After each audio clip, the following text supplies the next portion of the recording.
Chilling tales for dark nights.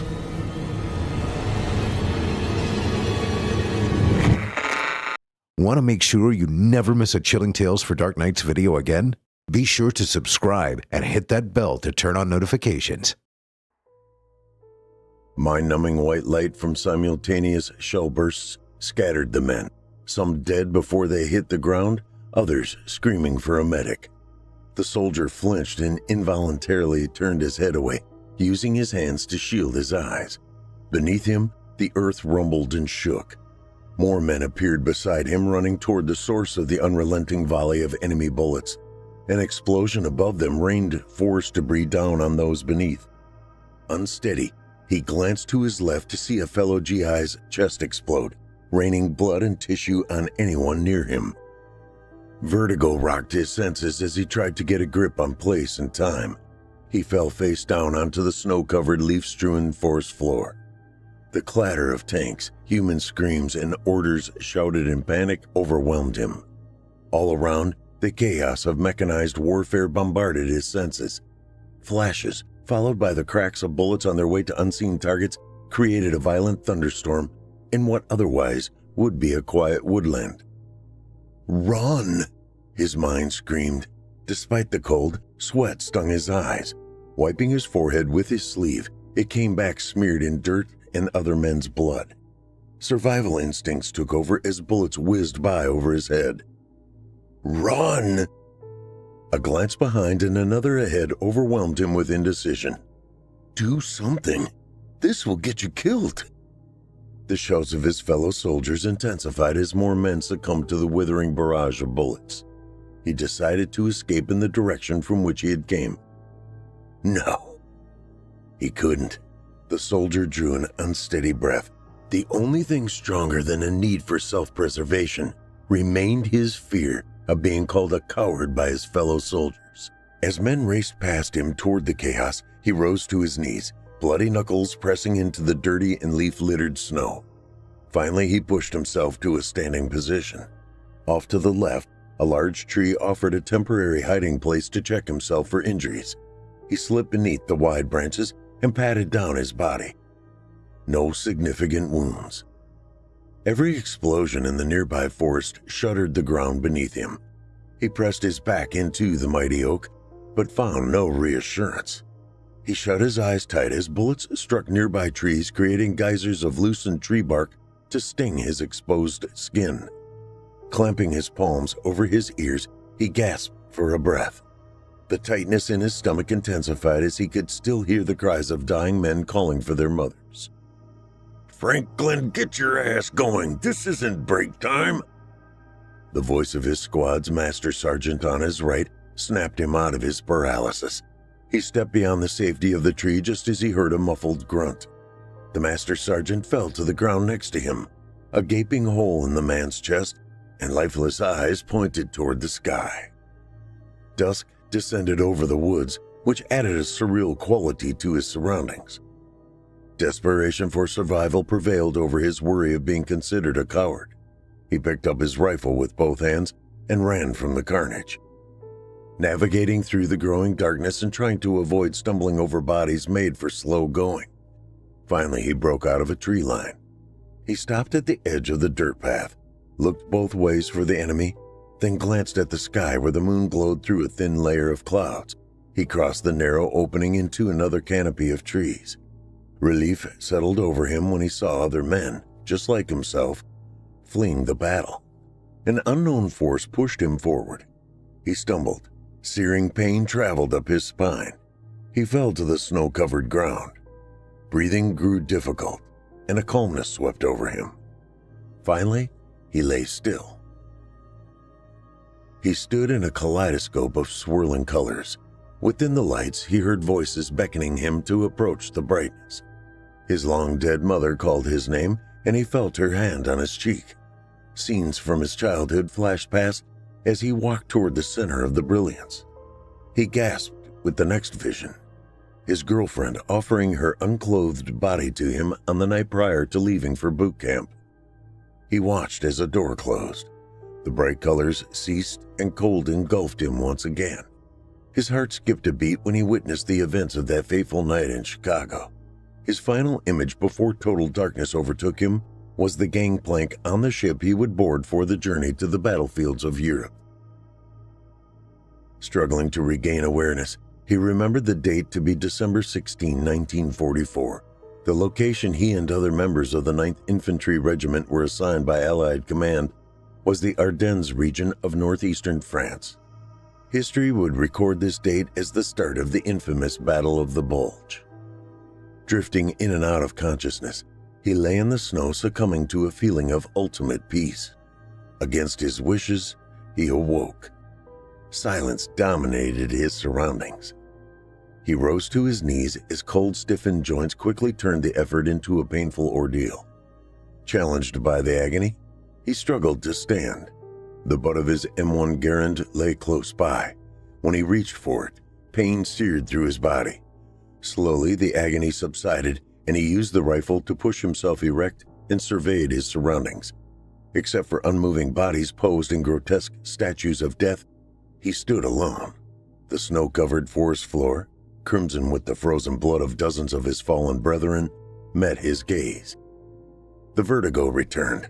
Trembling, he reached into his front pocket for his compass, but found the glass cracked and the needle clattering around inside the small container. With a curse, he flicked the useless object into the brush. Orienting himself, he looked to the sky to find a gray overcast so thick the globe of the sun remained hidden. He knew the north to south path he crossed earlier lay behind him. So he turned to what he guessed to be west and set off to find other soldiers and an aid station. 30 minutes into his trek, he reached behind for his canteen, only to find a huge hole. Tipping the container up, not even a drop of water remained. After taking a deep breath, he let it out slowly and stood still for a moment. Studying the terrain, he listened for distant sounds of men or tools of war. Silence. Even the sound of birds and animals were missing. Putting one foot forward, he started to walk. After navigating the woodland for hours, he could not tell if he was making progress or just walking in circles. Several times he thought he recognized a fallen burned oak he had passed earlier. The sensation unnerved him. As dusk approached, he determined maneuvering through the thick timberland at night would be a fool's errand. He stopped to gather leaves and a few pieces of dry wood. No easy task, as much of the surroundings were covered with snow. Eventually, his hard work paid off when the pile of wood and leaves flared. Satisfied with his efforts, he watched the flames grow. With the fire established, he used his mess kit to melt snow for drinking water. No matter how much melted snow he drank, his thirst would not subside. Time passed slowly as the only discernible light emanated from the flames. The snap of a twig nearby brought him to full alert. He grabbed his rifle and pointed it in the sound's direction. "Who's there? Can you spare a wee bit of warmth with a fellow?" Standing, the soldier kept his weapon trained in the direction of the voice. "Come into the light, slowly. Show me your hands." The firelight flickered on something to the soldier's right. Pointing the gun in the direction of the object and voice, the shadow materialized into a man as it grew closer. The glow revealed a guy dressed in a mud-caked khaki uniform with leggings, a Brody helmet, and an Enfield rifle in one hand. The man said, "I don't mean to alarm you, laddie. I've heard that accent before, Southside Chicago. You're Irish, aren't you?" "Aye, you're a doughboy, right?" "Haven't heard the term for a while, but yeah, that's a strange uniform you're wearing." The man shrugged. "Only one I've got." "Sit, rest for a while." "I believe I will, thanks," the soldier said. "I'm with the 9th Infantry. 77th Division, 1st Battalion for me. Wish I had food to offer." The Irishman tilted his head. I know what you mean." He paused and gazed at the fire for a few minutes. "How long you been out here?" "Yesterday afternoon. We fell under attack and I got separated from my unit. I've been out here all night and day, lost. Yourself?" The newcomer didn't answer right away. "Yesterday, huh?" "Yeah." "You mentioned Chicago. That's where you're from? The soldier smiled. The name's Franklin. I'm from Dublin myself. O'Reilly's mine. Nice to meet you, O'Reilly. I've never been to Dublin. Nor I Chicago. You haven't missed anything. The soldier kept his attention on the fire and placed a few more large tree limbs onto the flames. I can't seem to get warm. It's winter in France, laddie. No one can. He poked at the blaze with a stick. Sparks scattered and glowed with the disturbance. The Irishman looked at his companion. Good fire. Thanks for sharing. You're welcome. He paused. What's Dublin like? The Irishman smiled. Warmer than here. Franklin shivered. Why is it so damn cold? He paused as he concentrated on the flames.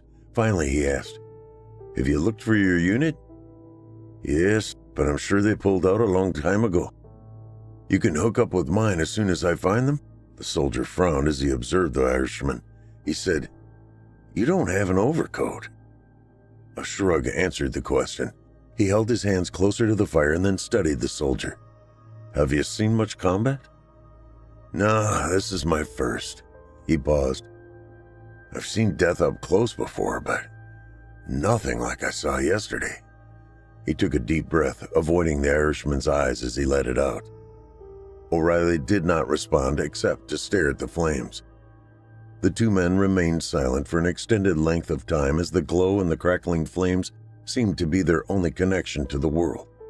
His thoughts drifted back to one night in Chicago. Finally, the soldier said, Chicago can be a rough place. Aye, so can Dublin. Yeah, I can imagine. He looked at his companion. Can I tell you something? Not the priest. I know that, but I need to tell someone. Go ahead. I might not listen. That's okay. The Irishman concentrated his attention on the flames. Franklin said, I got into a little trouble one night on the docks of Lake Michigan. You see, I used to work for a man who owned several bars in downtown Chicago. One night he sent me and another guy down there to pick up a load of bootleg booze from Canada. It seems he still had his contacts from Prohibition and a way to increase his profits by buying untaxed whiskey. Turning his attention to the soldier, the Irishman's expression stayed neutral. Anyway, a couple of cops interrupted us. Wiping his mouth with his coat sleeve, the soldier continued. Damn, it's cold. A nod came from O'Reilly. The cops wanted us to cut a deal, let us go and keep the booze. They said they'd look the other way while we got the hell out of there. When I said no, they tried to arrest us. Taking a deep breath, Franklin looked toward the cloud-laden sky. I shot both of them and slipped their bodies into the water. I joined the army the next day and left for boot camp a week later. That explains why you're here? What do you mean? When you told me you hadn't seen much combat, I wondered why you're here. I'm not following you. Do you believe in heaven and hell, my American friend? He shrugged. The fire doesn't warm you, does it? O'Reilly asked. No, it doesn't. And you're hungry, right? Famished. Thirsty? The soldier nodded. You probably melted snow to drink, didn't you? Another nod. Afterward, you were still thirsty. Yeah. My friend from Chicago. You were in hell. The soldier blinked rapidly. What do you mean I'm in hell? You're joking, right? O'Reilly smiled. Am I? Think about it. You've been wandering around a forest for over a day looking for a road and can't find it. You see a tree you recognize or a funny-shaped rock you seem to remember. You walk in a straight line and still can't find your way out of the trees. Am I right? I got lost. No, you didn't. He paused. Get used to it. I've been wandering around this forest since 1918. I can't find my way out. And neither will you. Hell is supposed to be hot. Who said so? You a priest? The soldier frowned. I'm not Catholic. Doesn't matter. Hell is what torments us the most. I used to catch small rodents and roast them. It didn't ease my hunger, so I quit trying. I can drink water all day and I'm still thirsty. I can sit by a fire like the one you made and still shiver. We are doomed to walk this forest in the middle of winter for eternity." For a long time, the soldier studied the man who claimed to be from 1918. "I don't believe you." His trust in those words not as confident as before. With a shrug, O'Reilly started to stand, but stopped and returned to the ground. "Makes no difference if you believe me or not. You're in hell, my friend." The soldier smirked and asked in disbelief, "Are there others like you?" "Thousands. I've seen them wandering around at night. However, you're the first one I've been able to have a conversation with." "You're crazy." "Am I? Think about it, Franklin. Where are the sounds of war? It's happening all around us, and we can't hear it or see it. We're not part of it anymore." Franklin's eyes widened. He wiped his mouth with his hand. The lips felt cold. Studying the Irishman, he said, "This can't be happening." "Oh, but it is. I can't be dead. I never got shot. The only bullets you hear are the ones that miss you." "Stop it." He placed his palms over his ears and stared at the man sitting on the other side of the fire. "I didn't hear the bullet that got to me either." He pointed to his head. "Got it right below me helmet." "How come I don't see the others you mentioned?" "You will, but they won't talk to you." "You mean I'll be alone?" "Yes." O'Reilly stood and started to turn. "How come you're talking to me?" "Not sure. I saw your fire and thought I'd try." He paused. "Maybe I'm being offered a form of clemency. If I show some kindness to you by explaining what's going on, I might get out of here at some point in the future. After I died, no one told me. I had to figure it out on my own." The soldier got to his feet. "Wait, I don't want to be alone. I get the feeling my time is limited to talk to you. This can't be true. I don't feel dead." The Irishman chuckled. "How is dead supposed to feel, Franklin?" "I don't know. None of us know how death feels until we experience it." He turned again to leave. "Why are you here?" The Irishman looked back at him. "I executed 3 German infantrymen after they were taken prisoners." "Why?" "No reason, other than they were German and no one was around to see me do it." Still not believing the man, he reached to stop him from leaving. His hand passed through the Irishman's shoulder. O'Reilly gave the soldier a sad smile. "See, I wasn't lying to you." While Franklin searched for words, he watched the figure disappear into the night. For several moments, he listened for sounds around him. Silence. No birds chirped or creatures scurried through the leaves. Only silence. He looked skyward. Clouds raced past a full moon. A tear leaked from his eye and down his cheek. He stood still. For how long, he did not know. A mist formed as the fire flickered out. By the light of the moon, another figure approached his position at a slow walk. Thinking it might be the return of O'Reilly, he stepped away from the tree and watched the form approach. The clothes were wrong. The Irishman had not returned. The figure wore a German uniform. Franklin raised his rifle and shouted, "Stop!" The man ignored him and continued walking. Positioning himself in front of the oncoming soldier, Franklin shouted again, "Stop, or I'll shoot!"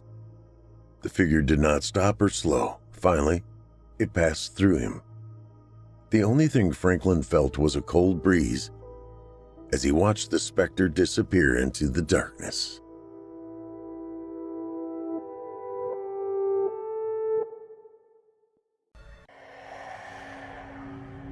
"Be careful with that, sweetheart.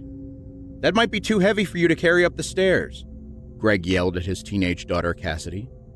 She, of course, wasn't listening and was struggling to get a heavy box through the front door. The moving truck was parked in front of the house where Greg had grown up. He never thought he would come back to Defiance. But there he was, moving his wife and kids into the home he never wanted to see again. Greg had been with his wife Jasmine for 18 years. He had never told her about the horrors of his childhood, and he never planned to. As far as anyone else knew, his parents and sister died in a car accident. The house was transferred into Greg's name when he turned 18. He paid a local guy named Randy for the upkeep, Randy performed regular maintenance on the house and took care of the landscaping, but no one had lived in that house since the incident. Jasmine would ask Greg from time to time to either rent or sell the house, but each time she brought it up, Greg would lose his temper and tell her to never talk about that fucking house. Greg was a fantastic guy, and the house was the only thing she ever saw him lose his shit over. When Greg lost his job out in Phoenix, he struggled to find work.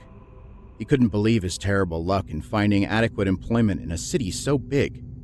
An opportunity arose in his tiny Ohio hometown, where he coincidentally owned a home. Jasmine convinced him it was a sign that they should move. Greg watched his preteen son Carter run around in the yard with the dog, refusing to do anything that resembled helping. Greg smiled and leaned on the hydraulic gate of the moving truck. He had sworn that if he ever came back to this town, it would be to burn this fucking house down, not live in it. Who knows? Greg said only to himself. Maybe this will work out after all. It's just a goddamn house. Jasmine looked back at him daydreaming and yelled for him to hurry up. We are just getting started, babe. Look alive. He grabbed the furniture dolly and wheeled their antique dresser up the sidewalk. In 1994, Greg and his big sister Nikki were sitting on the family room floor in front of the television watching The Simpsons. Their mother was Tammy, a young woman in her mid-30s. She was sitting on the couch with a cold beer between her legs, half-heartedly watching the TV, and trying to read a book. No one was paying attention to Carl, who was sitting at the kitchen table with their past-due bills spread out in front of him. He had been drinking Jack Daniels to try and calm his brain. They were in deep shit financially, and Carl was the only source of income. The family dog was named Sparky. Sparky had been whining at the door for some time now, waiting for someone to take him outside. No one was paying attention to him either, and when the dog cocked his leg and pissed on the floor, Carl finally snapped. He slammed both his fists down on the table and screamed, God damn it, you fucking dog! Carl stood up out of his seat so fast his chair flew backward into the refrigerator. He grabbed Sparky by the nape of his neck and lifted him with one hand. Sparky yelped once as he was caught, and then another time when Carl threw him across the kitchen into the wall. The rest of the family stopped watching the TV and watched in disbelief as Carl kicked the dog twice in the ribs. Carl had both hands on the wall, leaning over the dog. It was breathing hard and whimpering with every one. I'm sick of this fucking animal disrespecting me in my house! Carl snarled drunkenly. He turned to his wife and kids, pointed his finger and screamed. No one in this house has any respect for me! Tammy had never seen that look on Carl's face before. His face looked distorted, like an artist's rendering of the boogeyman had come to life. He seemed like someone, or something, else altogether. Tammy pushed the children behind her and tried to reason with her husband. Calm down, Carl. I don't know what's gotten into you, but whatever it is, we can work it out. Please, talk to me. Fuck you, you fucking bitch! Saliva webbed between Carl's dry, cracked lips. His mouth sounded full, like he had cotton balls shoved in his cheeks or his tongue was swollen. His voice was thick and abrasive as he struggled to get the words out. You're the worst of them all. It's always up to me to fix the problems around here. And right now, this dog is a fucking problem. Carl picked up the dog and took it out back where he would typically chop wood for the fireplace. Sparky continued to whimper as Tammy and the kids followed Carl out the back door. Carl laid him down on the tree stump and grabbed his axe. He looked at his family and pointed the axe at them. Frozen with fright, all they could do was watch. This is what happens!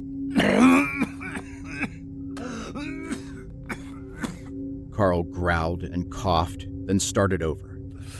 This is what happens when you disrespect me! He lifted the axe high above his head and grunted as he brought it down across Sparky's neck. The dog gave one last cry before he was silent forever. Carl was in a rage-induced trance and wouldn't stop hacking at the dog. Sparky's head had fallen into the grass, and he seemed determined to pound the body into mush. Blood splattered Carl's face, the fence around their yard, and the back of the house. Tammy finally got her wits about her and grabbed him from behind. That's enough, Carl. Jesus Christ. Carl felt her arms around him, and he gave in. He allowed Tammy to pull him away from what was left of the dog. Both Nikki and Greg were sobbing now after seeing their beloved pet chopped into pieces. Carl seemed to be in an unconscious state as Tammy led her family into the house. Everyone was scared, but Carl's murderous rage seemed to have subsided. I know you guys are scared, Tammy said to the kids. but you need to go to your bedrooms. I need to talk to your father. She kissed them both on their foreheads and sent them upstairs. Nikki took her little brother into her room, and they lay in her bed together. Neither of them could think of anything to say, so they just hugged each other and cried. Downstairs, Carl still had an ice-cold grip on the axe handle. Tammy had tried to pry his fingers apart and make him drop it, but it was no use. Tammy was scared, but she never believed Carl would hurt her, even after watching what happened to the dog. He was again sitting at the kitchen table and hadn't uttered another word. His eyes moved across all the bills that were still lying there. Tammy put both of her hands on either side of Carl's face and turned his head toward her. She pressed her forehead to his, and some of Sparky's blood smeared onto Tammy's face. It's okay, baby. I don't know what happened, but we can fix this. You have to talk to me, Carl. Something about what Tammy said woke Carl from his trance, and he shoved her backward. Don't you fucking tell me what to do, bitch. This is my house. Spittle flew from his mouth onto Tammy, and a strand of drool made a slow descent down his chin. He slowly stood up and methodically walked toward his wife with malicious intent. Nikki and Greg had heard the yelling and sneaked down to the bottom of the stairs in time to see their mother put her hands up and scream. Carl! No! What are you?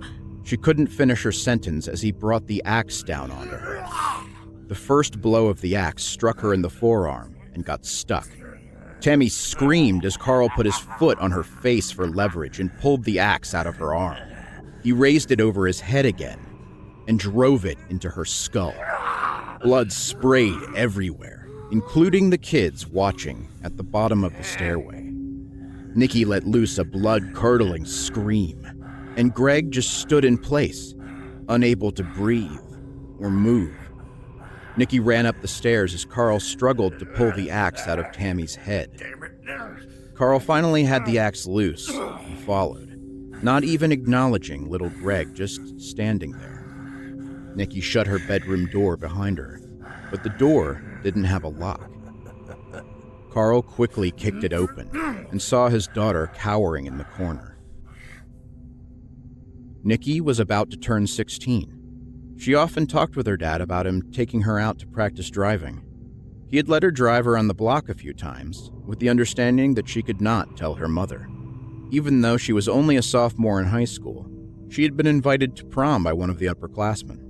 She was excited and asked Carl if he'd come along when they were shopping. Nikki tried on a multitude of dresses, and when it came time to choose one, she chose the dress that her dad liked the most. When she was younger, her dad would tuck her in almost every night, after telling her stories and singing her songs. She cowered in the corner as her dad approached, covered in the blood of her mother and dog. She saw no love in his eyes, and he showed no hesitation as he hacked his baby girl to pieces. Greg had forced himself to go back up the stairs with thoughts of trying to save Nikki. Unfortunately, all he could do was stand at the doorway and watch the murder of his sister. Just like with the dog, his father did not stop chopping until her head had been detached from her body. Greg watched as Carl picked up Nikki's head by her hair. He turned and looked at Greg and said, "Go to bed, Gregory. It's past your bedtime." Then Carl laid down in his daughter's bed, cuddled her head close to his chest, and fell asleep. It was dark now. Greg and his family had moved all they could into the house for the night. They were all exhausted. They hadn't been able to put the beds together yet, so they all had put their mattresses on the floor of their bedrooms. Greg had just told Carter goodnight, and he walked across the hall to Cassidy's room. She already had her light off, but he could see the glow from her cell phone, so he peeked his head in. She didn't stop texting to acknowledge her dad. "This used to be my bedroom, Cass. You know that?" Yes, Dad, you've already told me like 8 times already. Looking at it now, it reminds me of these dreams I used to have. I didn't know it at the time, but they're called lucid dreams. It's when you're dreaming, but you're not sure if you're sleeping or awake. Yeah, Dad, I know what lucid dreams are. I'm not an idiot. Well, you little smartass, let me finish my story. When I would lucid dream, the only way I would know if I was dreaming or awake is I'd walk over to this light here and flip the switch. If I was dreaming, the light never turned on. You better try it, Dad. I mean, what if you're dreaming now? Cassidy said in a mocking tone. Greg said, "Kid, I swear you're just like your mother," and flipped the light switch. He flipped it up and down several times, confused as to why the light wasn't working. When he looked back at Cassidy, he could see in the glowing light of her phone that her face was covered in blood, and she had a gash on her forehead. What's wrong, Dad? You look like you've seen a ghost. When Greg opened his eyes, he was staring at the severed head of his daughter. He was lying on her mattress, holding it close to him. Carter was standing in the doorway, frozen in horror.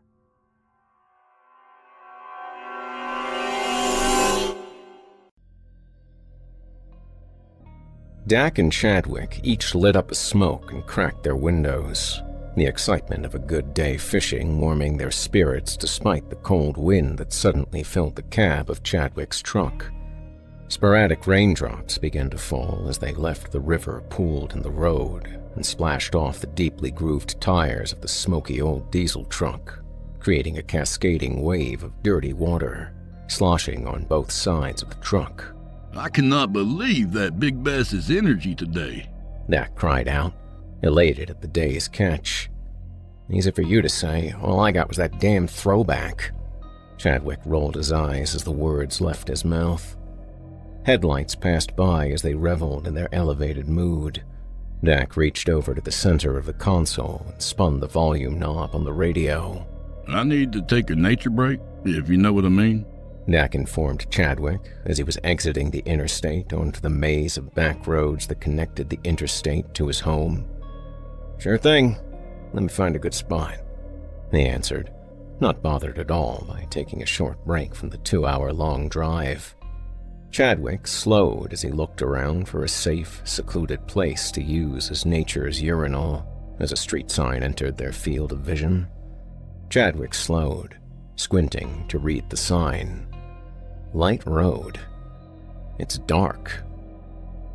Maybe it's an ironic street name. Chadwick chuckled as he turned his truck onto Light Road. "That's perfect. Look at that dead-end turnaround up there," Dak said, his words beginning to carry an air of urgency. Chadwick slowed as he neared the dead end and turned his truck back around towards the direction they had come from. "There you go. There won't be anything on my seats today," Chadwick chided, shutting his engine down to not disturb the neighbors with his loud exhaust. Chadwick climbed down out of his cab and proceeded to take care of business as Dak did the same. A loud rustling was heard in the woods on the passenger side of the cab. You good over there? Thought I heard something.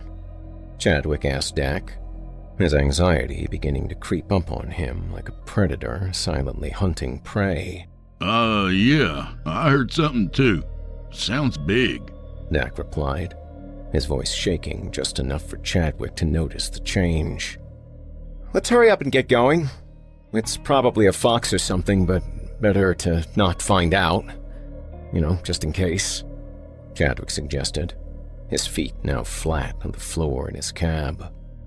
The rustling was growing louder as Dak hurried into the opposite side of Chadwick's truck. Chadwick turned the key to the on position, the dash lights illuminating the cab in a soft glow. He turned it farther to the start position and was shocked to find that the starter wouldn't crank. I thought you fixed that. Dak exclaimed worriedly. No, damn it. Money's tight, man, Chadwick replied, a look of embarrassment covering his face. No biggie. We'll just call someone to pick us up and we'll deal with it tomorrow. Sound good? Dak asked, his tone softening. Chadwick glanced at his phone, the blank screen revealing that his battery was dead. My battery's dead. I don't have a charger in here. How are you looking? Chadwick asked, his embarrassment growing. Dak looked at his phone.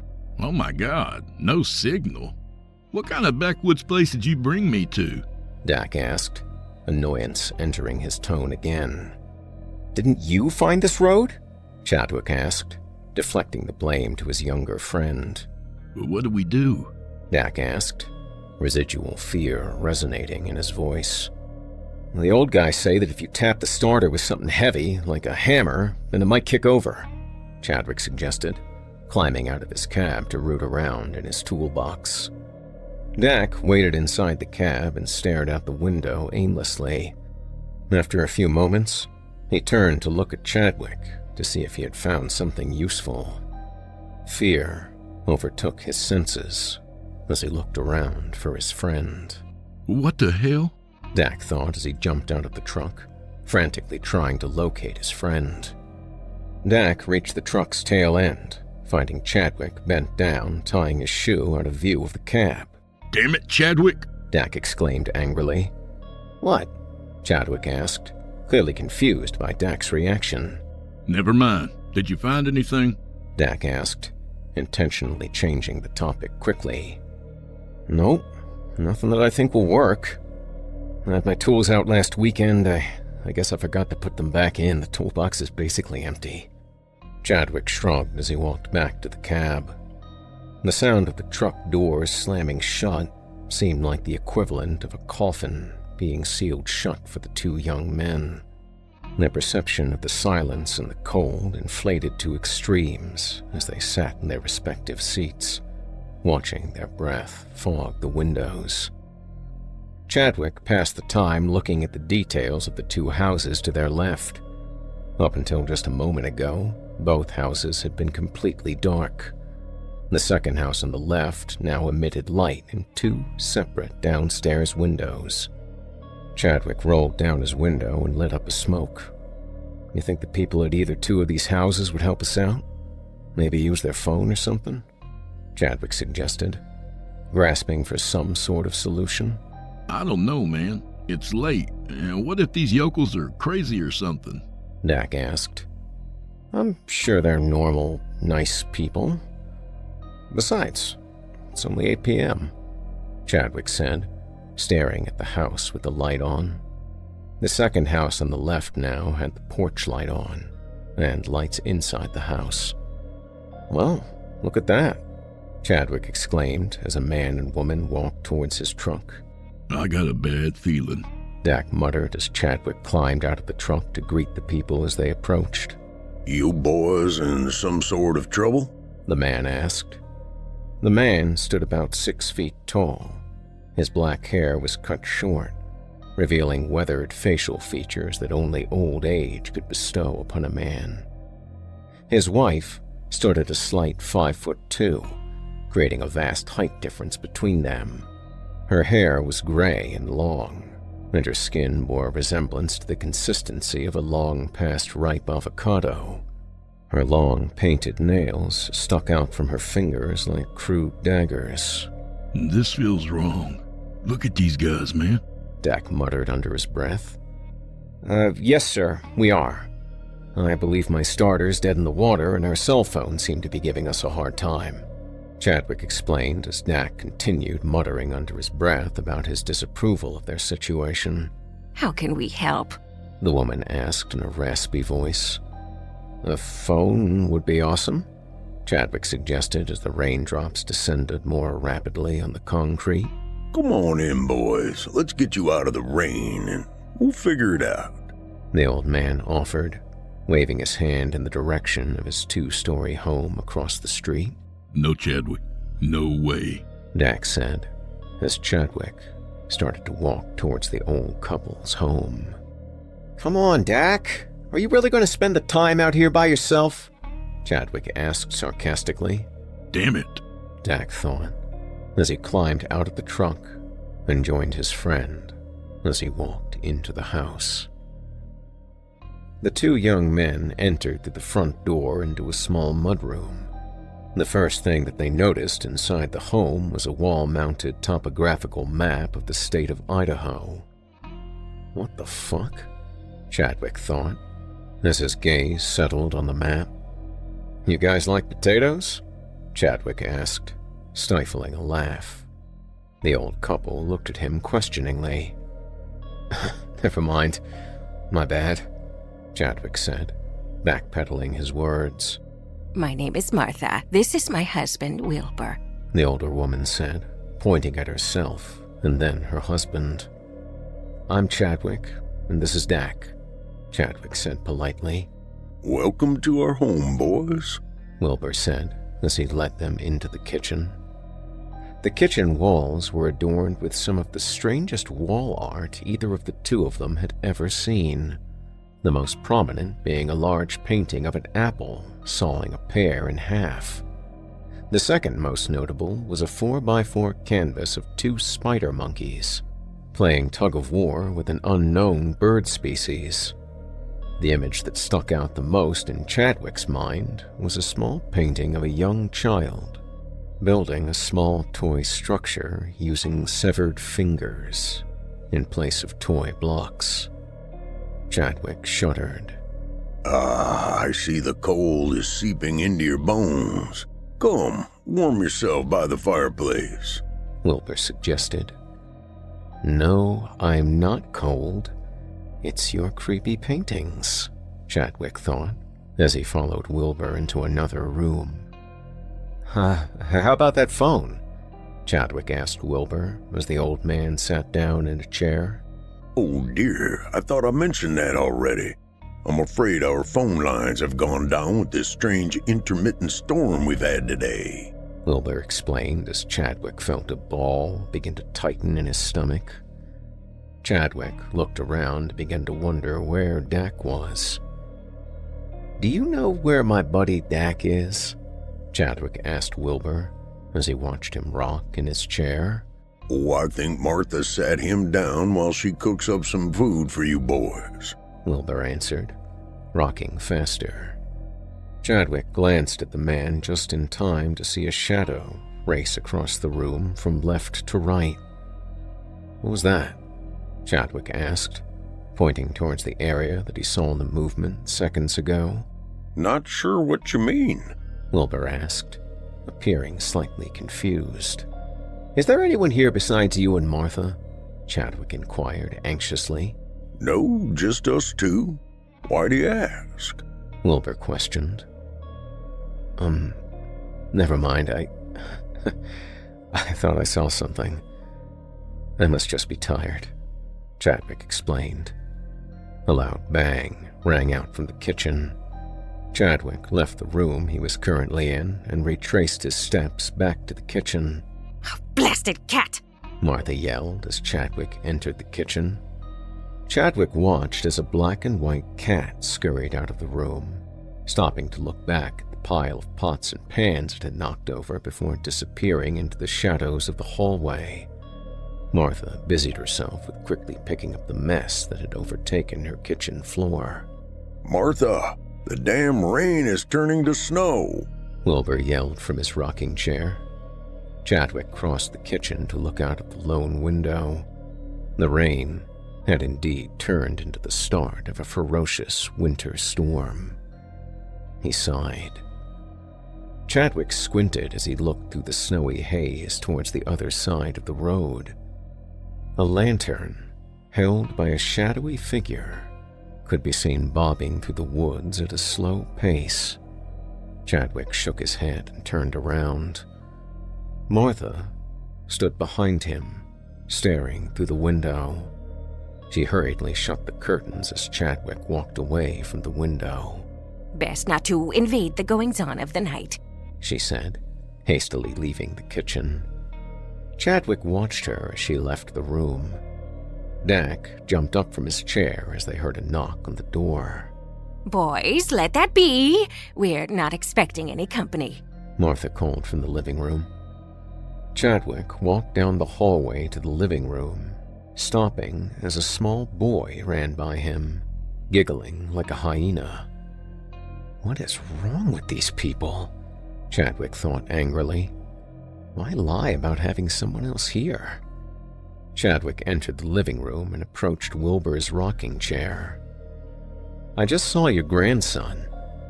I thought no one else was here with you two, Chadwick asked accusingly. We don't have any grandchildren. We never even had children of our own, Wilbur answered. Chadwick flinched as another knock on the door echoed through the house. Somebody wants you to answer the door, Chadwick said, his frustration rapidly growing. It's best not to invade the goings-on of the night, Martha said thoughtfully. Yeah, you said that a few minutes ago. What is going on around here? Chadwick asked. Another knock echoed through the house. Chadwick! Dak shrieked from the kitchen. Chadwick ran to the kitchen to find Dak staring out through the front window. What is it? Chadwick asked impatiently. There's no one at the door, Dak mumbled, still staring through the window. What the hell are you talking about? Chadwick asked, his fear beginning to grow. Chadwick didn't wait for Dak's answer, opting instead to swing the front door open angrily. Opening the door revealed a glowing white orb, precisely level with Chadwick's line of vision. Chadwick slammed the door and ran back into the kitchen to find Martha and Wilbur standing next to Dak. Is this some kind of joke? Chadwick asked angrily. I wish it was, son. Come, sit down in the living room. You need to know about the Light Road curse, Wilbur said, motioning for the boys to return to the living room. Chadwick and Dak reluctantly followed Wilbur back. They watched as Wilbur and Martha took a seat and waited for Wilbur to speak. Many years ago, my wife Martha used our home for taking care of hospice patients as they endured their last weeks. We even built an addition to accommodate the influx of patients, Wilbur informed them, his eyes fixed on the fire dancing in the fireplace. Business was good, and the extra money sure did help around here. Our home was in dire need of repair, and the money we made from her business gave us all the funds we needed and more, Wilbur continued. What does this have to do with the fucking light banging on your door? Chadwick asked angrily. Hush, boy, let him finish, Martha snapped, pressing a wrinkled finger to her lips. One night we received a patient from the nursing home unannounced. We didn't overthink it, as we readily accepted every patient. I signed the paperwork, and Martha brought her into her room. Wilbur paused for a moment to light a cigar. This new patient, her name was Livia. Well, Livia had an intrepid past of causing immense chaos wherever she passed through, unbeknownst to us. We awoke in the morning to find all 6 of our hospice patients dead in their rooms. Livia was gone. Nowhere to be found, Wilbur said, puffing intermittently on his cigar. Well, what happened to Lydia? Dak asked, his eyes wide. We eventually found Livia in the woods across the street. Her naked body was covered in strange symbols that she had presumably carved into her skin herself. What does all this have to do with the things happening in your home? Chadwick asked, his want to know more overpowering his fear for the time being. After a lengthy investigation, the police concluded that she had many more deaths to her name than just the ones she took here. Men, women, and children. They concluded that she was insane. That was the easy answer. However, that is not the truth. The truth is, something drove her.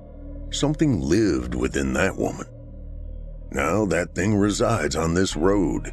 It seeks out pure souls on most nights, hiding in shadows until it grows tired of waiting. Then, it grows angry. Wilbur concluded the story and looked at Chadwick and Dak. Oh my God, Dak declared, his voice wavering. We need to get out of here. I don't want any part of this, Chadwick declared frantically. I'm afraid you mustn't go outside until the morning. You'll surely fall victim to it. You'll have to wait it out here in our home, Wilbur declared, shifting his gaze from the fire to Chadwick. God damn it! Chadwick exclaimed angrily. It won't be so bad, child. You and your friend are safe in here. Martha offered, her voice softening. Come, I'll show you boys to a room. Rising to her feet. The boys reluctantly followed Martha down a hallway into a large bedroom. Here we are, Martha said, pointing towards a pair of beds opposite of each other at the far end of the room. Everything about this is fucking weird, Chadwick thought, accepting a pillow and blankets from Martha.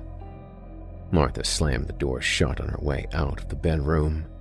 Chadwick and Dak shuddered as the sound of the deadbolt clicked loudly from the other side of the door. fuck, Dak exclaimed, looking frantically around the room.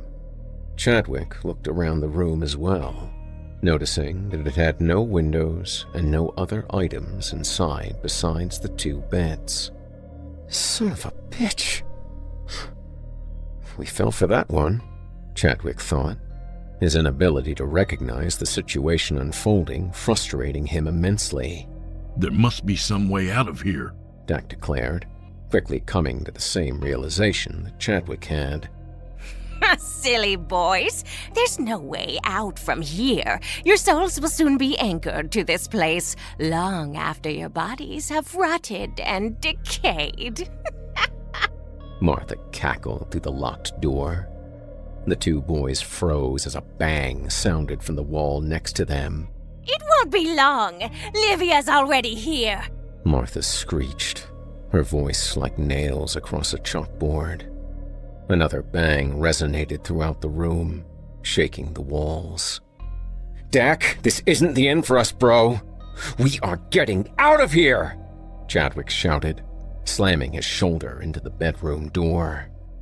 Dak joined Chadwick at the door and kicked at the door with all his might.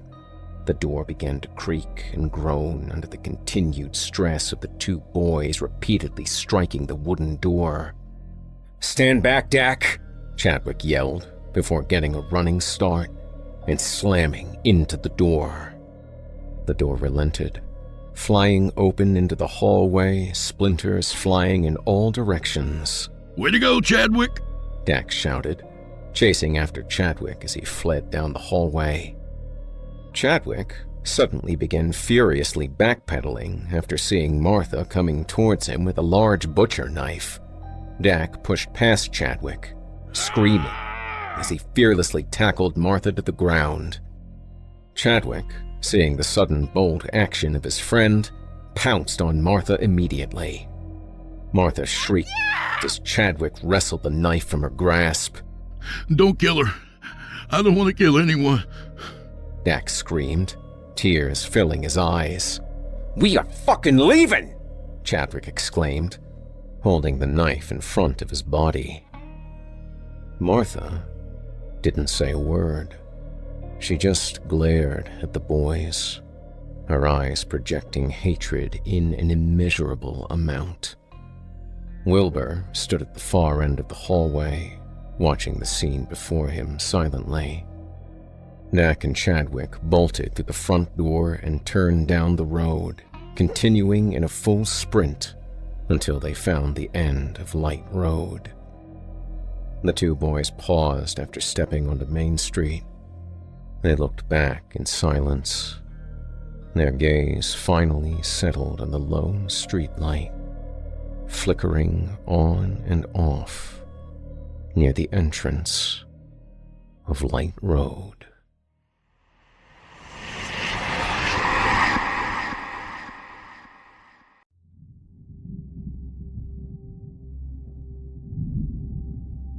The night shrouds the upstairs bedroom in darkness and shadows. Growling thunder rolls through the nighttime sky, punctuated by flashes of summer lightning. He's using his full body weight to hold her down on the bed. The pillow he's pressing to her face muffles her screams.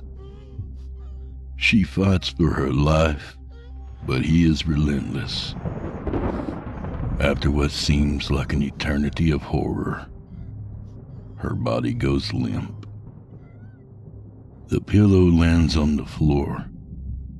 He didn't want to do this, murder his wife, but he had no choice. Its will was too great. He'll do anything to please it. He hears a sound, a melody perhaps. As though he's floating through a dream, he follows the sweet siren's call downstairs to his office, where it waits with open arms. It was early April in the small southern town of Claxton, Georgia.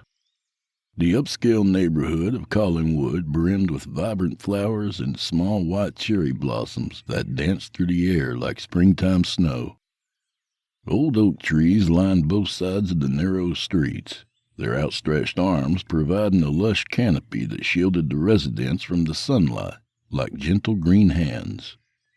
It was time for the annual citywide pickup of bulky items. Furniture, exercise equipment, and other large items covered the curbs and sidewalks. They were ripe pickings for poor people with trucks and vans, people like Craig. Craig scoured the neighborhood looking for scrap metal. Copper items were the best, and anything else that he might use or sell before the city hauled it away. Yeah, baby, he thought to himself. There's money to be made and beer to be bought. Then he saw it. An attractive brown leather chair that someone had placed near the curb with a few other odds and ends. Craig parked his four-wheel rust bucket in front of the beautiful whitewashed brick house with the for sale sign and got out. Take. That's what someone had written on the small sign taped to the chair's headrest. It astounded Craig that anyone would toss out such an amazing piece of furniture. Are they serious? He wondered. Then he took notice of the vacant house. Although the artful exterior was stylish and attractive, its unkempt yard, with its tall grass and overgrown hedges, made it appear neglected, abandoned, and unloved. On the small stone porch, yellow police tape crisscrossed the front door. The hell happened here? Thought Craig. He then went about inspecting the chair that someone had abandoned like a baby at a fire station. Save for a few worn spots on the armrests, it was in good condition. The thick hand-stitched leather looked expensive, but Craig didn't much care for leather. It accentuated the loud detonations of butt bombs. He was partial to cloth upholstery, as it absorbed more of the blast. But there was something about this chair, something he felt he needed. Craig wanted to take it on a test spin before putting it in the F-150. However, the thought of being seen sitting in it embarrassed him. He was poor but proud. He looked up and down the street for potential witnesses. Not seeing any, he lowered himself onto the seat. Craig sighed as the chair relaxed him to the point of sinfulness. He closed his eyes and let the world go crazy without him. The sensation had a transcendental effect on him. He felt weightless and calm. He smiled with satisfaction as he thought, I wouldn't get up out of this sweet seat if Sophia Vergara came over, dropped her top, and begged me to motorboat her. Craig heard a garage door open in a few houses down and thought, Crap, let's get out of here. I'll look cheap and desperate. He felt a twinge of resentment when he recalled that cheap and desperate were the words used by his first wife to describe how he had looked on the night she met him. After pulling himself up from the chair, he lifted it and hauled it to the truck, its lightness surprising them. He placed a leather prize in the truck bed and strapped it down with some of the bungee cords he kept in the cab. Grateful for his good fortune, Craig fired up his chariot of rust and headed for his double-wide castle on the hill. Craig couldn't afford to park the double-wide in the trailer park, so he was thankful for the small plot of land his Uncle Bradley had lent him. Without his generosity, Craig and Lorna, his second wife, would still live in the rent-by-the-hour room at Motel 666. Lord Craig, moaned Lorna. What have you drug home now? Found it sitting out front in one of them big houses in Collinwood. It'll give us something better to sit on than that beat-up sofa and them two rickety lawn chairs. Maybe if you hadn't let Belinda take everything in the divorce, we wouldn't have to live in this dump. Hell, you're paying child support for 5 young'uns, and one of them ain't even yours. Which one? I'm guessing the Asian one, Craig. You got any more insightful questions? Craig let the hurtful remarks go. The reason he was in this mess had less to do with his ex-wife's vindictiveness than it did with his prolific marital infidelity. Lorna had a way of forgetting that. It is what it is, Lorna. Now, how's about holding the storm door open? Craig unhooked the bungee cords from the chair and lifted it out. Need some help? Lorna asked half-heartedly. Nah, it's lighter than it looks. Craig bear-hugged the chair and toted it over the threshold of the trailer, as if it were a spring bride. Then he put it down and surveyed the small living area. Where you want it? Lorna snatched up the 2 lawn chairs under the living room window and tossed them toward the wall. Here's as good a place as any. Craig did as instructed and placed a chair where Lorna had chosen. Here, try it out. You won't believe how comfy it is. Lorna dropped into the chair, prepared to be impressed. Instead, her smile evaporated and her eyes broadened. She catapulted herself out of the chair as though it had bitten her. Oh my God, this thing's freezing. Just look at my nips. It looks like I'm snuggling a pair of thimbles. What the hell are you talking about, woman? Craig took her place, preparing to have his butt cheeks turned into a couple of frozen fish sticks. It pleased him that the chair was still soft and agreeable. The different experiences confounded him. I don't understand your problem. This puppy feels like a hug from heaven. Lorna pursed her lips in annoyance. Get up. Let me try it again. Craig stood and let her have another go at his posh leather trophy. The instant Lorna's butt connected with the seat cushion, she sprang from it as if she'd mistaken a bear trap for a toilet seat. She glared at Craig. Can you not feel that? You mean to tell me this thing didn't turn your pecker into a popsicle? Craig was more than confused.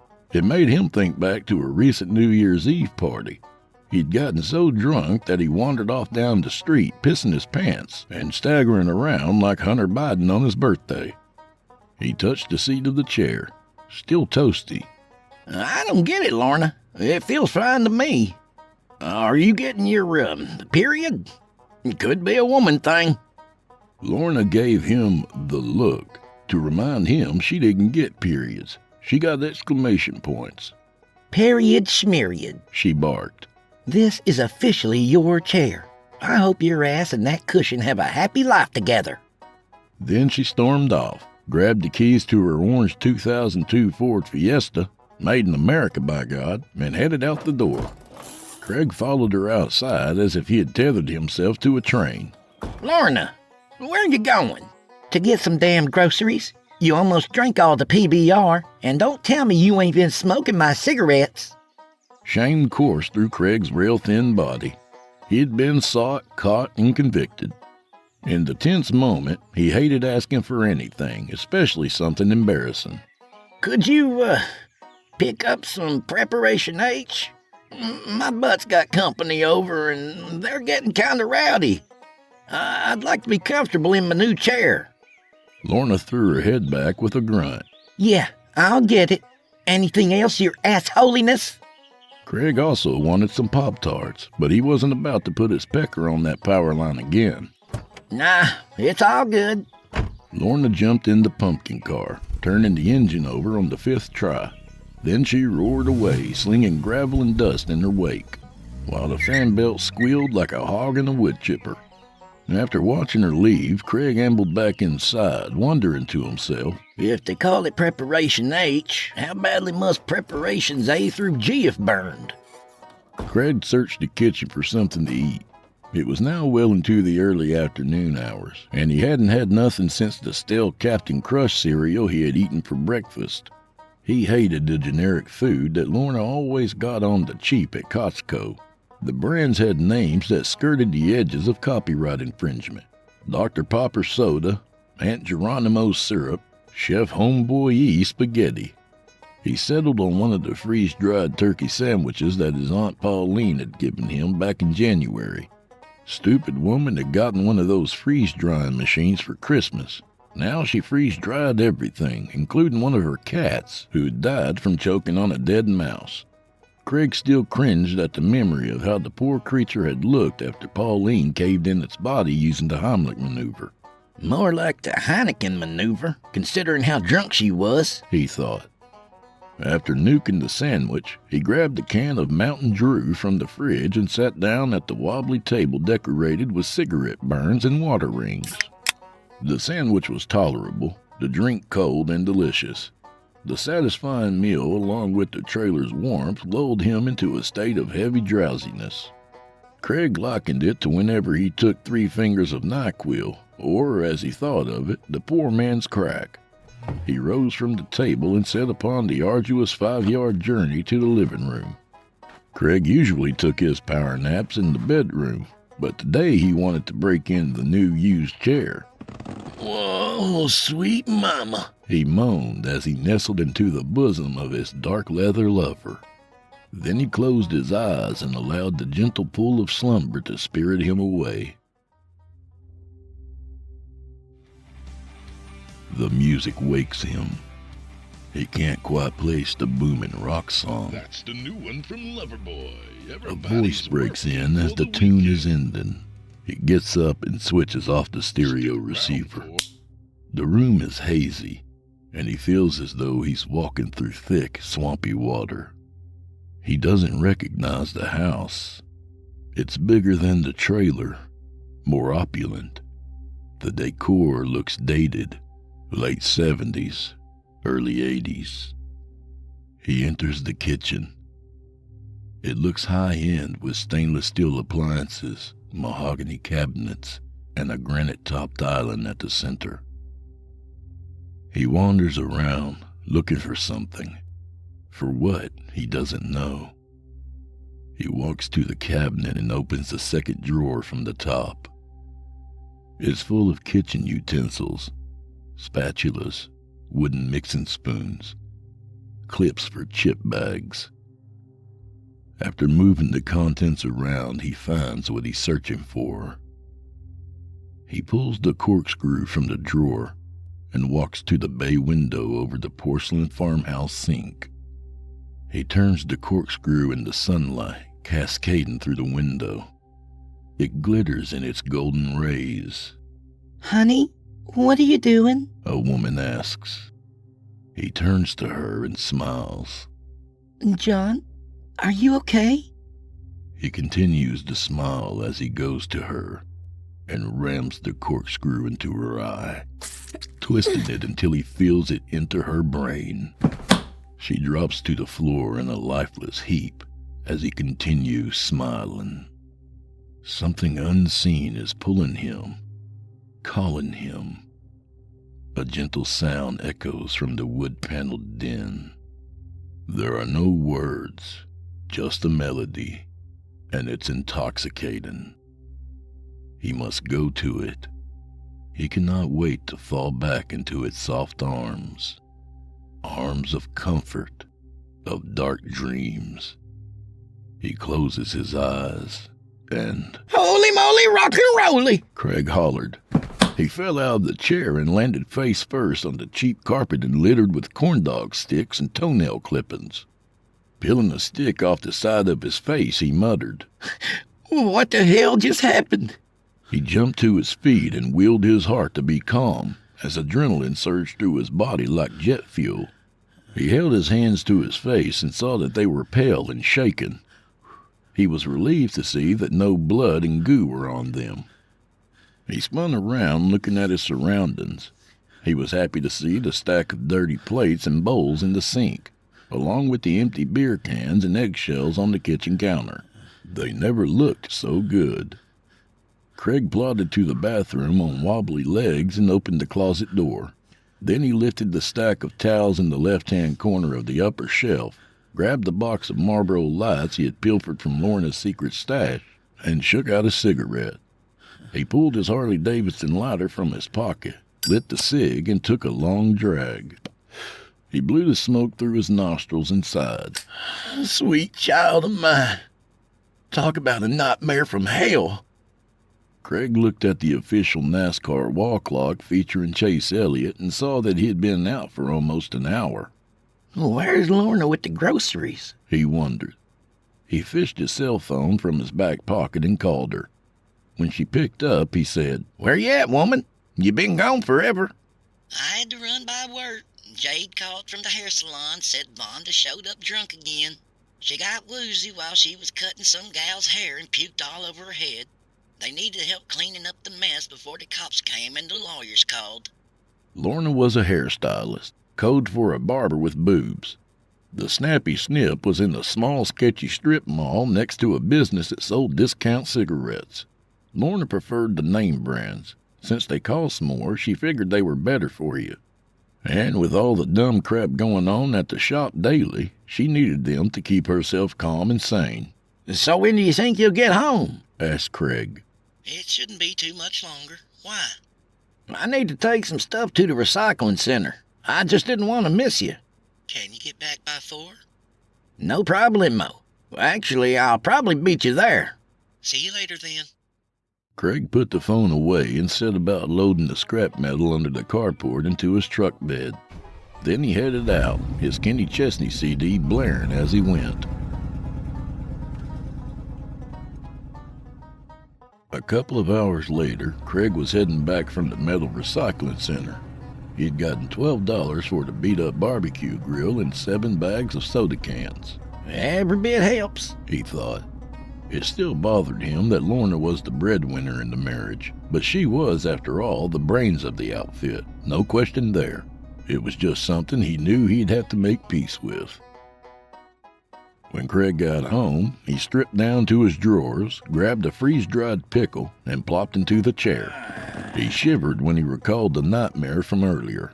Second time's a charm, he hoped. He turned on the TV and found a show that didn't feature post-prison love affairs, rich social media influencers, or Mama June's big sweaty ass. Craig loved everything about the show Deadliest Catch but the theme song, Wanted Dead or Alive by Bon Jovi. He had no respect for cutesy male bands that used more hair care products than his wife. Discovery Channel was running a marathon on the fishing show.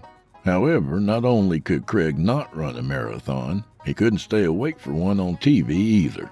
Before you could say Alaskan king crab, he was floating on a tranquil river of dreams. He's awakened by the TV. The news is on. There are images of people running through clouds of dust, crumbling buildings, and New York City's first responders. The voice on the news is describing the horrible jet crash. 2, in fact. It's dark outside. He looks at his watch and sees that it's after midnight. His wife and kids are asleep by now. He rises from his chair. He doesn't recognize the room. He feels compelled to go to the garage. He's not sure why, but he knows it's important. Now he's standing in the dark garage. His fingertips brush over the wall, and soon he finds a light switch and flips it on. An overhead light bulb blankets the space in a dull yellow glow. Like a nail to a magnet, he's pulled to his workbench. He's not yet sure what he's looking for. He waves his hand over the many tools affixed to a swath of pegboard. His hand stops at a ball-peen hammer, like a divining rod when it locates water. Lifting it from its hook, he grips it hard and re-enters the house. The narrow hallway has doors on either side. The one where his children are sleeping is where he enters. They don't stir, despite the door creaking. He's standing over the older boy, watching him, hating him. He doesn't know why. He wonders if it's love causing him to hesitate. The child wakes up. Daddy, you scared me. Is everything okay? You look angry. Did I do something wrong? If he doesn't do it now, he never will. He lifts the hammer high. Then... Craig, get your tail up and help me with these groceries. Craig jolted awake, hyperventilating and terrified. It took him a while to realize he was in his own home again. For once, it was nice to hear the Sarge yelling at him. Lorna looked at him, her gaze filled with curiosity more than concern. You all right? You look like you're on something. Craig struggled to speak. He felt as though he had been stuck underwater but had surfaced. When he caught his breath, he said, I think so. I ain't sure. God, that was an awful nightmare. Tell you what, help me with the groceries and you can tell me all about your nightmare. Craig shook some alertness back into his head like a dog shaking water off its coat.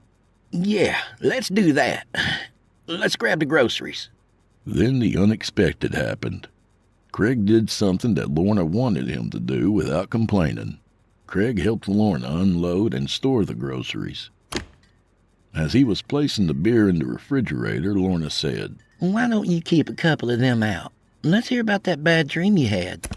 Was it the one where you realized it was time to get an actual job? That ain't funny, Lorna. That's twice today I've had a bad dream about killing somebody. Killing somebody? Killing who? Better not be me, or else you're going to wake up on fire. Did I say it was you? Craig paused before sharing his story. He wanted to tell it plainly, accurately. In the dream, I wake up in that chair, but in somebody else's body. I get up and notice I'm in somebody else's house, too. Everything's taking place in the past. I can't explain why, but I feel drawn to certain rooms and things in them. Like what? The first time I murdered somebody with a corkscrew. A woman, I think. The next one... Craig's emotions welled up inside of him, threatening to spill out, something he never wanted Lorna to see. Lord help me. I think I might have killed a child. A part of Lorna wanted to laugh at Craig. Another one made her afraid for him. Of him. Baby, they're just dreams. I'm pretty sure you ain't been going out and murdering people. But they seem so real. I could hear the sounds of the place, smell it, touch it. You don't think it's got anything to do with that chair, do you? Lorna was skeptical. How could it be the chair? It's just an old piece of furniture. Where'd you say you found it? Wasn't it sitting in front of one of them nice houses in Collinwood? Yeah. It was just sitting there like it was waiting. Waiting for what? Maybe for someone to take it home. I know that sounds weird, but there's something off about that dang chair. What do you mean? Remember how cold it was when you sat in it? It was as if it didn't want you there. But for some reason, it welcomed me. Craig followed Lorna's eyes to the chair. Have you touched it again? She asked. Not since I got up to help you with the groceries. Should we test it? Lorna nodded. Go on, try it. Craig put his beer down and walked toward the chair. He moved like a condemned man heading to the gallows. He cautiously lowered his hand to the armrest as if he were checking a stove burner for heat. It's still warm. Come on over and feel it. Lorna joined Craig. She touched the cushion and exhaled sharply, the cold alarming her. Whoa. I think you might inadvertently be right. This thing ain't normal. Should we get rid of it? I can dump it on the side of the road somewhere. Does Whoopi Goldberg have teeth like a horse? Hell yeah. All righty then. You open the door, and I'll tote it to the truck. Craig bent over and put his arms around the chair. Suddenly he stood up and yelped. Wow. The chair was freezing. He waved his arms, trying to shake off its icy sting. What happened? Asked Lorna. Things colder than a polar bear's balls. Lorna gave things a quick think. You don't suppose it's starting to hate you too, do you? More reason to get rid of it. A 20-watt light bulb snapped on in Craig's head. Go fetch me a blanket. It was Lorna's turn to follow orders, something she didn't mind doing right now. She went to the hall closet, retrieved a thick blanket, then returned to the living room. She tossed it to Craig, who wrapped it around the front of the chair. You need help to lift it? No, I remember it was pretty light. Just hold the door open and stand back.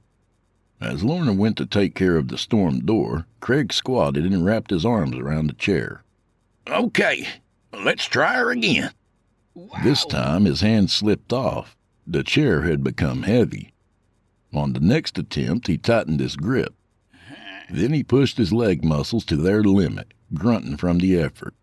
The chair remained adhered to the carpet, like a boulder resting in cement.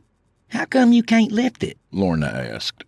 It's like pulling on the leash of a dog that won't come. I ain't sure, but I think we pissed it off. Let's see if we can raise it together. I'll drape the blanket over it, and then we'll get on each side and lift. Lorna locked a pneumatic bar on the door to keep it open and joined Craig. Although she dreaded touching the chair again, she resolved to help him remove it. They knelt, preparing themselves for the heavy task. I'm ready when you are. Okay, when I say go, we'll pick it up and carry it outside to the truck. Ready? Go! They gritted their teeth as they strained to rise. Sweat trickled down their overburdened bodies in salty rivulets. After great exertion, they raised the chair and carried it out of the trailer, fighting the weighty beast toward the truck. Once it was loaded, Craig, panting and exhausted, wiped his wet forehead with his shirt sleeve. Praise the Lord and pass the nachos. Looks like we did it, sugar tits. Lorna gave him the look again. What'd I tell you about calling me that? If I wasn't so damn wore out, I'd open up an extra large, hot and spicy, chunky style jar of whoop ass on your skinny hide. Sorry, booger bits, joked Craig. Whew. What say we go drop this big brown turd in the mud? Lorna slapped her hands together. Sounds like a game plan, Coach. Put me in. They drove until they hit Old Richmond Road, a 2-lane relic a few miles down from the trailer. Craig pulled over to a soft shoulder and put on the parking brake, leaving the engine running. Let's get her done, Craig said. Lorna, now back to her perpetual state of crankiness, replied, How very original. You should sell that line to a comedian. Craig shook off the insult as he had many other times. Hop in the back and we'll slide this sucker out. They crawled into the truck bed and pushed for everything they were worth. The chair felt like it was fighting them every step, but Craig and Lorna's will proved greater. After one final shove, the evil object toppled off the tailgate and landed in the dirt. While Craig struggled with the busted latch on the tailgate, Lorna sprinted to the truck cab like Honey Boo Boo chasing down an ice cream truck. Soon Craig joined her, and they took off like a scalded dog.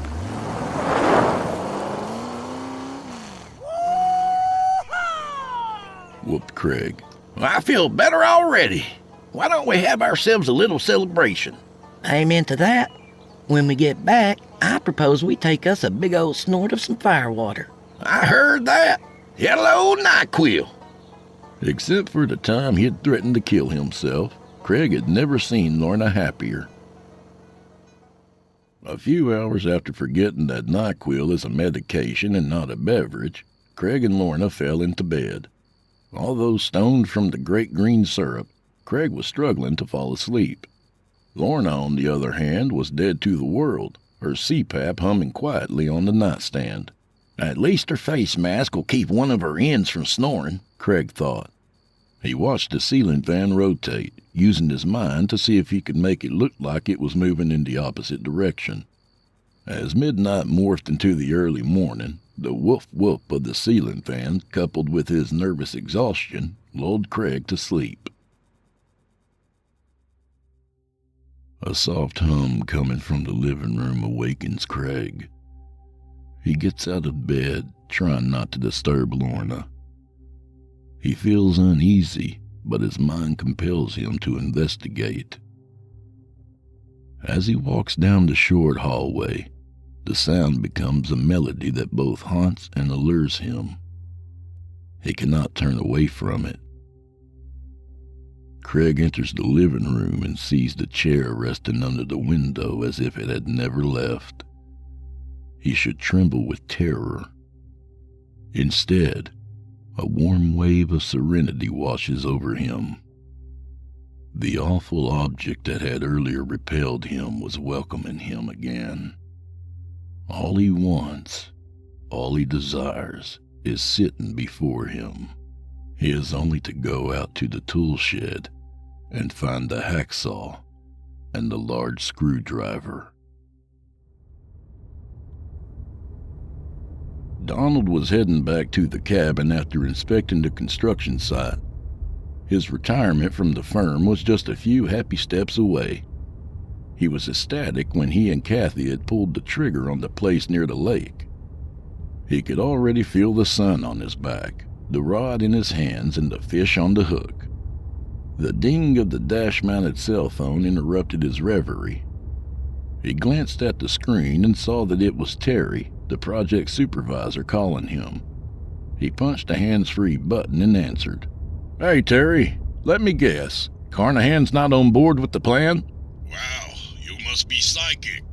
Listen, he wants to sit down with us and—" "Terry, let me call you back." Donald ended the call, then slowed down to get a better look at the brown leather chair on the side of the road. With some uneasiness, he recalled that a gruesome murder-suicide had taken place not too far from here.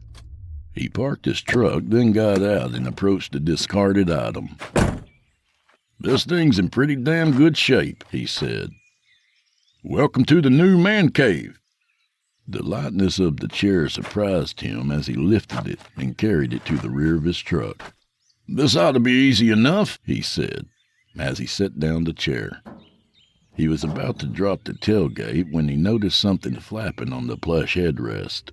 "Say, what's this?" It was a small, damp piece of paper. On it, someone had written, "Take."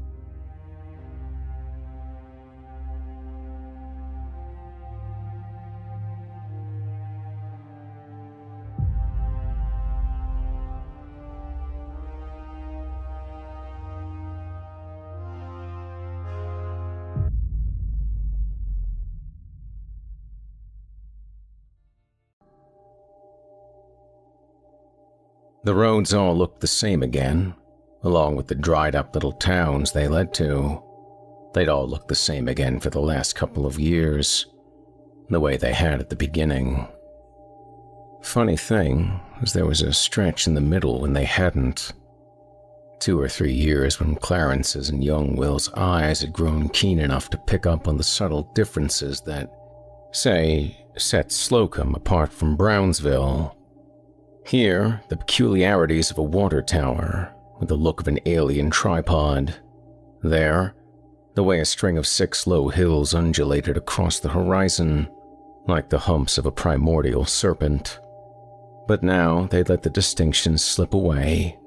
From place to place, it wasn't that different after all. They'd seen it all before and forgotten where. Everything was the same again. This was how things hid in open daylight, beneath the vast skies, out here in the plains of western Kansas. There was no need for mountain hollows or fern-thick forests or secret caves tucked into seaside coves. The things that wanted to stay hidden would camouflage themselves as one more piece of the monotony and endless repetition. The worst thing Clarence could think of was that he and his brother were now a part of it too, that the land was digesting them so slowly they didn't even realize it.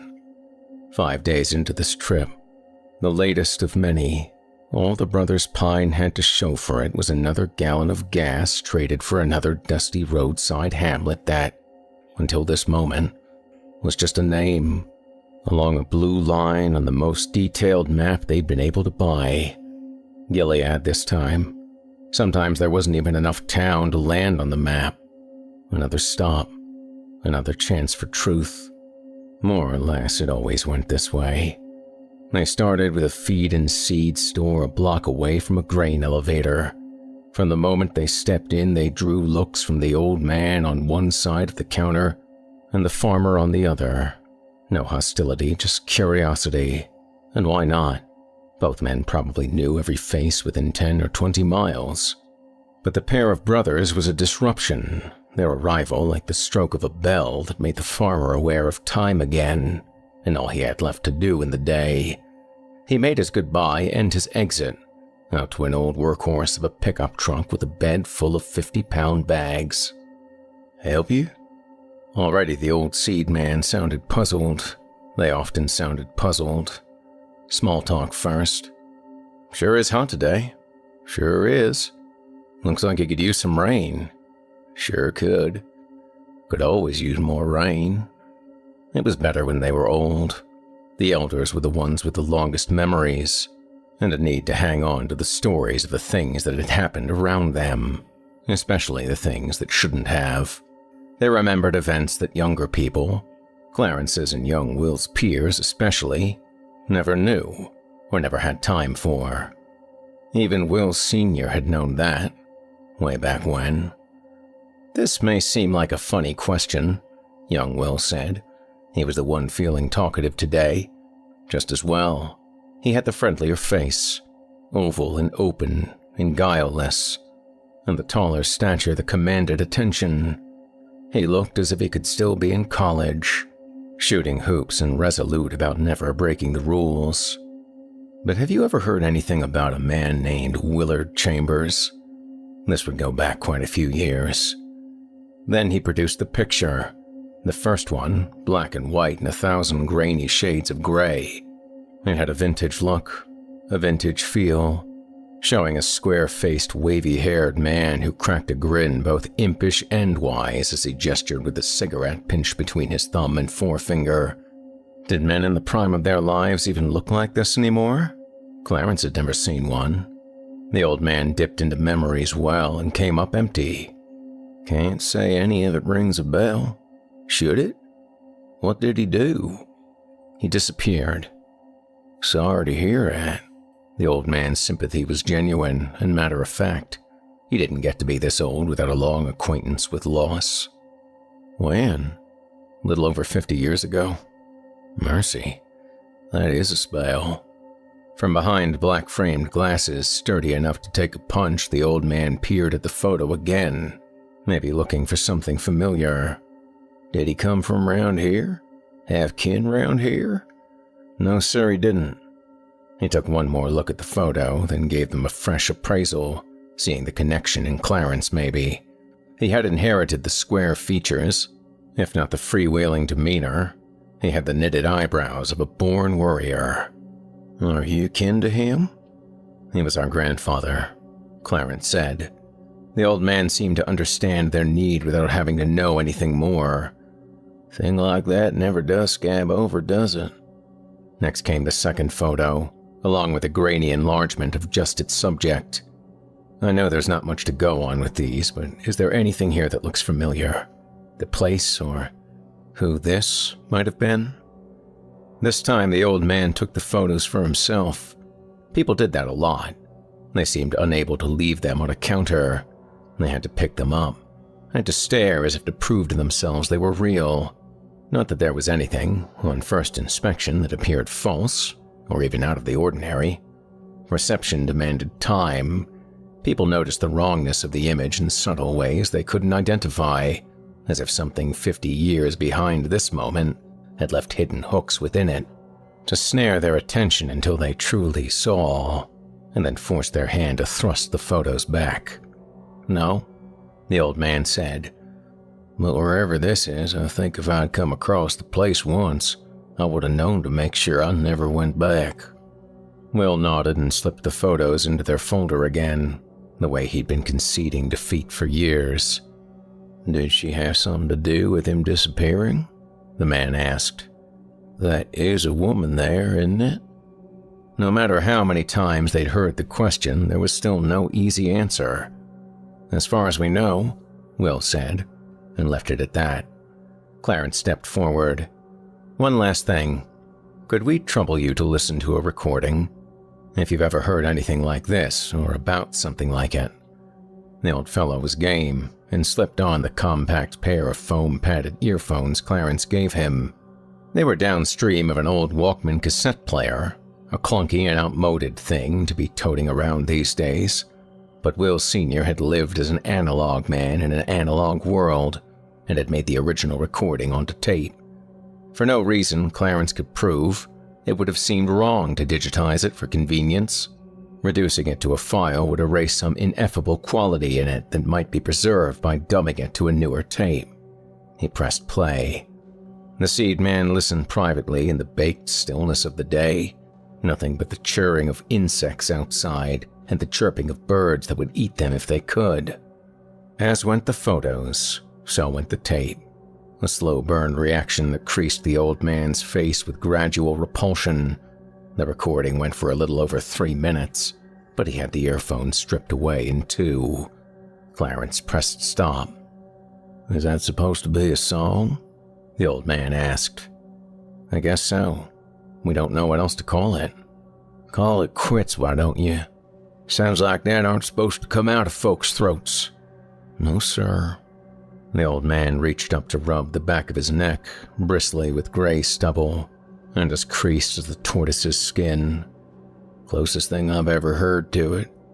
I come from a long line of Swedes. The women used to have a cattle call song they brung over. Kolning. That was their word for it. You don't hear it anymore. It was an eerie sounding thing if you heard it at some distance, but you could still tell it was a woman's voice. But what do you got there?" He shook his head, then regarded them with an uneasy fusion of suspicion and worry. "You seem like nice boys. Why would you want to go looking for anything to do with that?" "You said it yourself," young Will told him. "It's a scab thing." They were both named for dead men, grandfathers they'd never met, men who had died when their parents were still youngsters. For all Clarence knew, it was the first thing their mother and father discovered they had in common. The carrying on of someone's name was supposed to be an honor, and perhaps it was. But many were the times Clarence wondered if their parents had ever stopped to consider the obvious.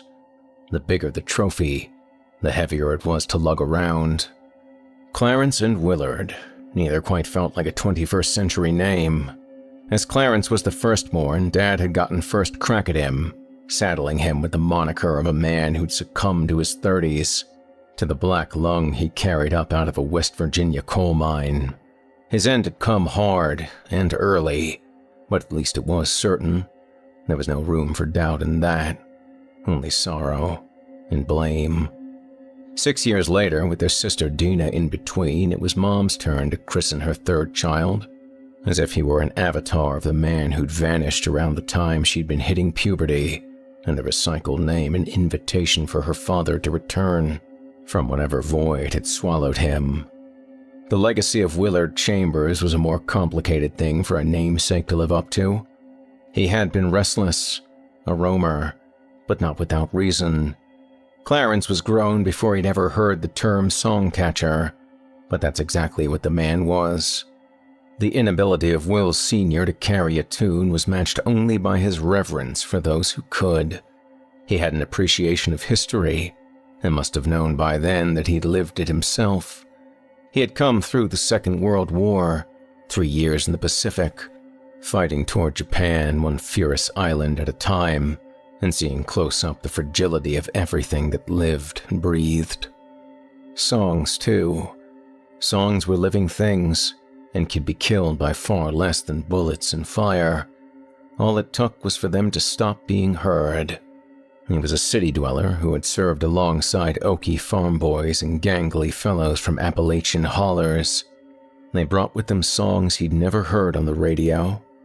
Obsessed as they were with life and death and the acts that bridged the two, murders and drownings and love gone wrong, they may have appealed to him for their stark understanding that he might not see tomorrow either. But he had. 3 years in the Pacific, and Willard suffered no worse than a case of pattyfoot. At some point, home again, he learned of the Lomaxes, John the father and Alan the son, and realized he'd found a calling.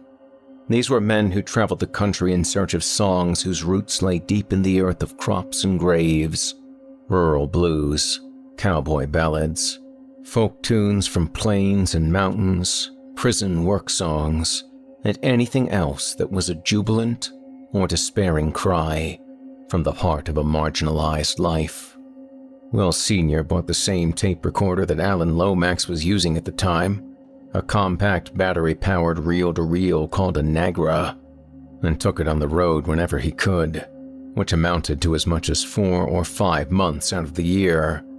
For reasons that likely went back to wartime, Willard had taken a special interest in the region known during the Great Depression as the Dust Bowl, an arid wasteland whose great dark eye overlapped western Kansas and eastern Colorado, a slice of New Mexico, and the panhandles of Texas and Oklahoma. He had it in his head that songs from there were most vulnerable, since so many who would have sung them had been scattered by the same winds that carried away the topsoil, leaving them mostly in the care of those who'd been too sick or old to move. He saw it as a race against time. From everything Clarence and Will had heard about him, Willard Chambers wasn't a man you needed to worry about. He knew nearly everything there was to know about taking care of himself. His family just missed him, deeply, with the resentful ache that comes from being forced to share a man with an obsession and counting the days until he and his '59 Chevy would be home again. His 8th run west became his last. Neither he nor the Chevy made it back, or were ever seen again. At least his gear, the Nagra, and a Leica camera from his war years, had found its way home eventually. Even that had taken months. They made it through 5 more towns north of Gilead. Then it was the long ride south, back to the motel they'd been using for home base. Clarence took the wheel and Will took the map, looking over what tomorrow might bring. More of the same. That was obvious. Only the route would change. One day, Clarence said, every town in the western half of this map is going to have a red dot next to it. Have you ever thought about what then? For you and me, you mean? For Mom, if she even makes it to then. Except she probably won't. You mean just lie to her? Tell her we found something even though we didn't? If it gives her some peace, finally, would that be so bad? I see what you did there, Will said. The next square you advance to after that is, okay, now that we've established lying is an acceptable option, why not lie to her now and save ourselves all that future trouble? I never said that. It was coming. Don't tell me it wasn't, Will said. I keep telling you that you can bail anytime you want. This doesn't have to be a 2-man project. It never did. Maybe not. But to Clarence it had always felt that way. No argument that he wasn't superstitious was as persuasive as the conviction that as soon as he let Will do this on his own, their mom would mourn a vanished son, too. It had begun when his brother was 19, a college sophomore who enjoyed just 1 year of Daytona Beach debauchery before deciding he'd rather spend spring break in Kansas. Mother's Day was coming in a few weeks, and his idealistic kid brother could think of no better gift to give theirs than the answer she'd craved for decades. Just like that, huh? Sure. Why not? You didn't let an earnestly headstrong 19-year-old do something like this on his own? No telling who he might run into, and his 4.0 grade average didn't mean he couldn't be stupid when smart mattered most. Elderly Klansmen and their ilk still protected killings half a century old, and there was an uneasy sense they weren't dealing with anything quite so prosaic here. That first year, Clarence had been counting on the enormity of the task to discourage his eager sibling, and had never been so wrong about anything in his life. Spring breaks turned into career-era vacations. 1 year became 6, and whatever happened to Will Sr. remained as much a mystery as ever, and Clarence still couldn't shake the feeling that without him, his kid brother would meet his own bad end. More than once he thought of the man in the photo, the grandfather who was 2 decades younger than their father was now, and wanted to hear it from the man's tobacco-seared lips. Would he even want this for them? Go on, live your own lives and quit trying to reconstruct mine, he imagined Will Sr. telling them. Have that kid you keep telling your wife you'll get around to. Just like that, huh? What is it, son? You think you've got to wait until after you get me figured out before you do it? You think you'll be doing the same thing to your kids that I did to mine by coming out here to the world's breadbasket? Something like that. In that case, maybe you need to get clearer on your priorities. Easy for you to say, old man. I'm the one you left cleaning up your 50-year-old mess. Willard never had a comeback to that one. He never even tried. As they drove, the sun sank low, lower, the plains and the gentle hills thickening with shadows that reached for their car from the west. Everywhere you looked, there was nothing but wheat and the road that ran through it, like a path through a forest. He pointed to the last remnants of some lost homestead, an ancient barn, whose bones had bent, the entire structure weathered to a silvery gray, sagging in on itself and leaning like a cripple, as if to wait for the good strong breeze that would finally end its struggle. I keep thinking I'd like to come back here with a truck one day and tear one of these down, he said, for the wood. Back in his real life, he and his wife owned a frame shop. One of these wrecks could give birth to a lot of frames. It appealed, that whole life cycle thing about new life springing from decay. Rustic never goes out of style, he said. Will looked up from the map, reoriented to where they were and what he was talking about, and shook his head. I think they should stay standing. They're barely standing as it is. That's kind of the point. His brother went dreamy, pensive. They're like moments to some other time. You just want to knock them down and rip them apart? For what? Somebody's wall? Is there any reason wood rot and fungus should get first dibs? You recognize the irony, I hope. You tear down a perfectly picturesque real barn to saw it apart and nail it around a picture of one. That always seemed like a special kind of hubris to me. Also known as recycling, Clarence said. I thought you were big on that. Will grumbled and went back to the map, and Clarence took the exchange as one for his win column. His brother's problem? It was as if the weight of his name had infected him with nostalgia for an era he'd never experienced and could never have tolerated. He didn't have the stomach for it. Farms, at a glance, may have looked as if they were bursting with life, but ultimately, they all led to something's death. And whatever rotted out here would rot alone. It was the same the next day, and the day after that, and it was easy to imagine that Kansas was purgatory in disguise. They'd actually died in a car crash in Missouri, and their sins would keep them on an endless road for decades of penance. Except Will was going to move on a lot sooner than Clarence would. Shortly after dusk, they returned for their final night in the latest motel they'd been using as a home base. The strategy had emerged during their first trip. Rather than checking into a new place to sleep each night, they opted to settle for a few days at some central crossroads, from which they could branch out in any of several directions. Sometimes you had to cling to whatever illusion of stability you could. As Clarence showered off the August road sweat, Will got on the phone with their mother to tell her of the day's journey, the places they'd stopped, the people they'd spoken to, and what tomorrow would bring. What made him the perfect son made him a perfectly terrible brother. It wasn't just from out here that he called home every day. He called home 365 days a year. There was no keeping up with that. You'd think he would run out of new things to say, but he always found more. He's the daughter they always hoped I'd be, Dina had whispered in Clarence's ear last Christmas, after just enough wine, and neither of them could stop snickering. "Say hi to Mom," Will ordered, and pushed the phone at him while he was still toweling off from the shower. Clarence took it and dug to find a few topics that Will wouldn't have covered already, and it was okay. It really was. He reminded himself there would come a day when he wouldn't have this chance, and would regret every awkward moment he'd been less than enthusiastic about taking the phone. Myelofibrosis, it was called. A bone marrow defect. There was no coming back from it. She had 2 years left, if she was lucky, just long enough to trick himself into thinking it wasn't really going to happen, that grieving was still decades in the future. Then they swapped places, and while Will took his turn in the shower, Clarence cracked open his laptop to see if their latest ads had drawn any responses. Craigslist, local classifieds, weekly shoppers. For years they've been sprinkling such outlets with some variation of the following. Families seeking information on the disappearance of amateur musicologist Willard Chambers of Charleston, West Virginia.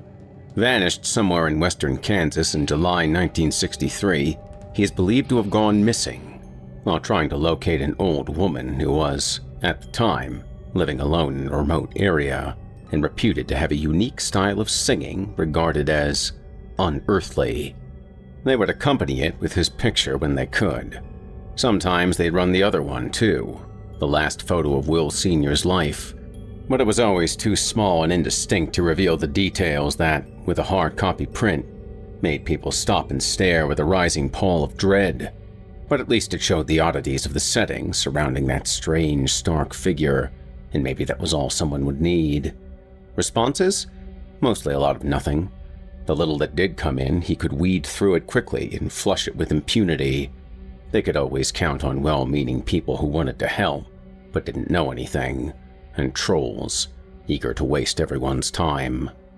But then there was today. There was always the chance of something like today. "I'm not near old enough to have met your grandfather, so I can't help you there.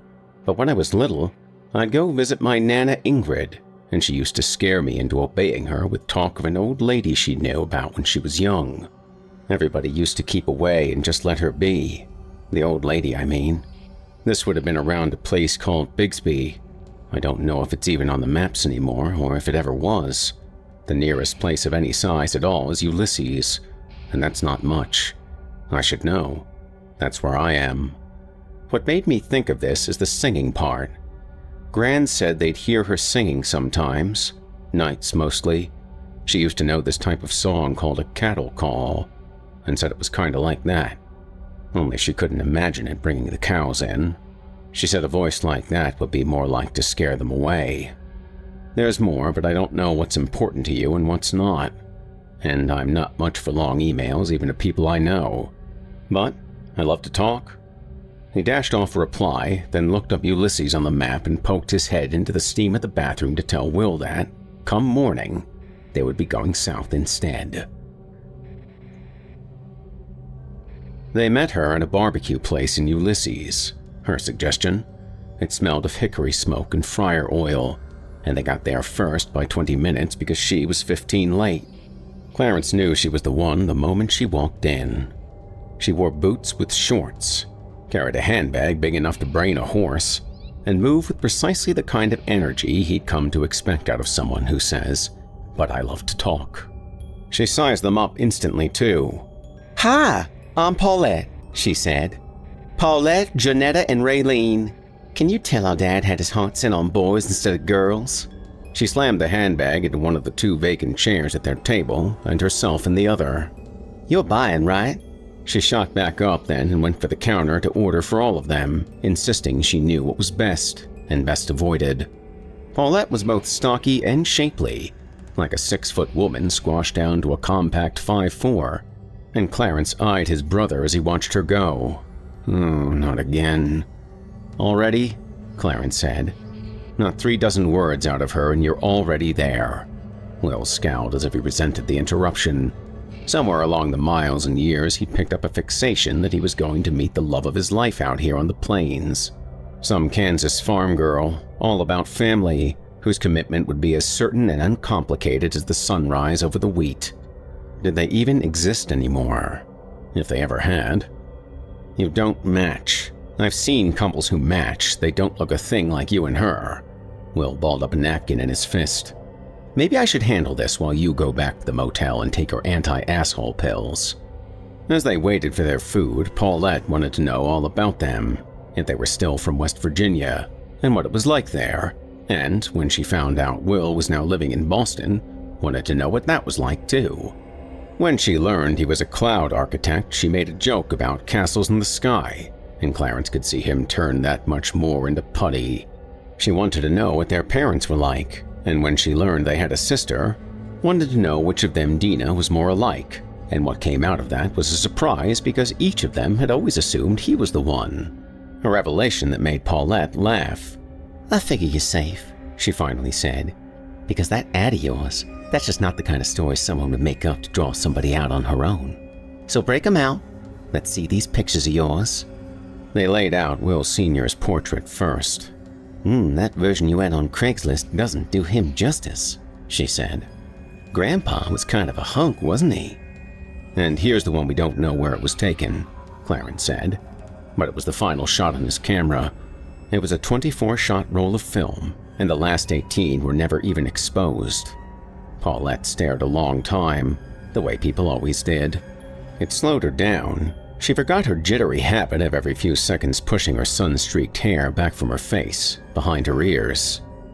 Well, she said at last, this looks about like I would have imagined from those old stories Nana Ingrid would tell to scare me into minding her.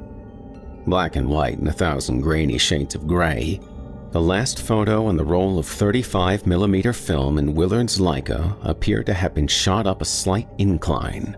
A wide dirt path bordered the 2 ragged rows of stout sticks as long as spears and nearly as straight.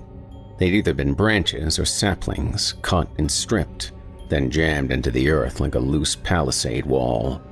In all their searching, the purpose of this remained a mystery. Beyond these sticks, and through them, in the middle distance was a glimpse of what he assumed was a farmhouse and a pair of trees in summer bloom. But in the foreground, she stood. She stood on a ladder of shadows that the low sun of morning or evening threw from one row of sticks across to the other. Something strange in her stance, as if she'd had to lean back from her own wide hips. She wore an apron around her middle, ill-fitting, refusing to lie smoothly, and a scarf around her head, knotted at her throat. Here's the blow-up detail. Just her, Clarence said. Now her true wrongness began to emerge. Her face was mostly shadowed, just enough visible to make you wish you could either see more and know what she really was, or less, so you didn't have to entertain doubts. The only features that caught the sidelight were a bulbous nose and a blocky chin that appeared to thrust forward from a lantern jaw. The rest was suggestion, and all the worse for it. Something about the way the features all fit together seemed off, like something carved from wood, and badly. The mouth looked grim and straight across, wider than wide, and given the scarf and direction of the sun, he could think of no reason her eyes would gleam with glints of light. Will Sr. had been photographer enough to not bother using a flash outside like this, if he'd even possessed one. Paulette was still shuffling from one print to the other. Last shot on the roll, you said? What were the others? Just landscapes, nothing distinctive about them. Paulette tapped the blow-up. Well, Nana Ingrid used to say she wasn't really a woman at all. Or maybe not anymore. Or maybe she told it both ways. Just something that dressed like one. To hide. Stories like that, you believe them when you're little. That's why they work. You don't want her to get you. Then you get a little older and you think it's just talk. What kind of stories? Oh, you know, the usual threats. How if I didn't behave, she was going to come steal me, cook me, or throw me down her well, which of course was bottomless, or use my bones to make a nest for her vulture. Nana could be creative sometimes. What did she call this woman? Clarence asked. She had to have a name. Old Daisy. Never just plain Daisy. Usually Old Daisy. Sometimes Crazy Daisy if she was going for a laugh. Daisy? Seriously? I know, Paulette said, and tapped the detail photo again. That's the most undaisified woman I've ever seen. Will leaned toward her from across the table, and she mirrored him right back, as if the two of them were already excluding him. How old was your grandmother when she first knew about Daisy? Well, Nana grew up around here, so from time to time she was a little bitty thing until she was close to my age. Well, what happened then? She got hitched and moved a few miles away and squeezed out my mom. Paulette swept the photos together and shoved them at Clarence. Better put these up for safekeeping. We're about to get all kinds of messy here. He slipped them into their folder as the food arrived. Beef ribs and pulled pork and slaw and onion rings made with jumbo vidalias. A couple bites in, he was willing to admit that. Okay, Paulette knew her barbecue joints. How close did Ingrid live to here? Will asked. Paulette shrugged. Down the road is all she used to say. How far does that mean? Clarence said. Well, I've no idea. You know country people. Down the road a piece. That could mean just about anything. But your grandmother saw her, right? These weren't just stories to her, too. Saw her all the time. Never up close, though. Nobody ever saw her up close. There's some people, you know. They're just not neighborly, so you let them be. Back then, I guess it was seen as more peculiar than it is now. Now it's just a way of life all over. But even then, there had to be people like that, and I guess the rest didn't push it. She did fine on her own, puttering around that old place. Paulette grinned, recalling more. That didn't stop the area boys from trying to look. Nana Ingrid's brother was one of them. They'd dare each other to sneak up close to old Daisy's property and try to get in a peek, and they'd get a good scare. Before they got too close, she'd spot them and screech at them, and they'd scatter. In fact, that's what some people thought that crazy singing she did was all about, to keep people away, same as a rattlesnake shaking its tail. A threat display? And I guess it worked, she said. Have you got it? Can I hear it? She wiped her finger with a wet nap as they handed over the Walkman and the earphones. The tape was already queued up. And, unlike many people, Paulette didn't shut it down early. She hung in there until the end. I gotta say, that's not what I was expecting, she said, while stripping away the headphones. That doesn't sound like a crazy person. It hardly sounds like a person at all. Clarence had always thought the same thing, but never liked to lead people to the conclusion. It was always more validating to see them arrive at it on their own. Maybe I'm just dense, but there's one thing I'm not getting here, Paulette said. If nobody ever saw your grandfather again, then how do you happen to have his last pictures and recordings? Oh, the greed and kindness of strangers, Will said. The camera was something he got while he was in the army. He epoxied a nameplate on it, so it wouldn't be as easy for someone to steal, Clarence said. 3 or 4 months after he went missing, our grandmother got a call from a pawn shop in Hayes. The family had raised all the hell they could out here, her and her uncles, filing missing persons reports, and they got it into some of the papers and on the radio, a little TV too. So the pawnbroker recognized the name when some vagrant brought in the camera and tape recorder in the same bag our grandfather used to carry them around. Oilskin, so it wouldn't soak through if he got caught in the rain. The story the pawnbroker got out of him, once he got him past the bullshit about how they were his, was that he found the bag on a junk heap along the side of the road someplace west. By that time, he'd been carrying them around a couple weeks or more until he could find some place to sell them, so he couldn't pin it down where he found them. Nobody got a chance to press him on it because once he realized he wasn't going to get any money for them, and maybe there was a murder investigation in it too, he was out the door and gone. Will cut into the finish as if he were feeling sidelined. The pawnbroker wasn't a big fan of the cops either, so he got in touch with our family directly.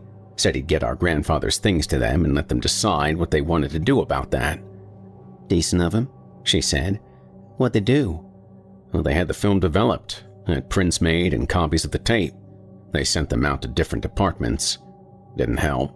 Since there was no body and no car, I don't think they were taking it seriously once they understood that these trips of his weren't anything new.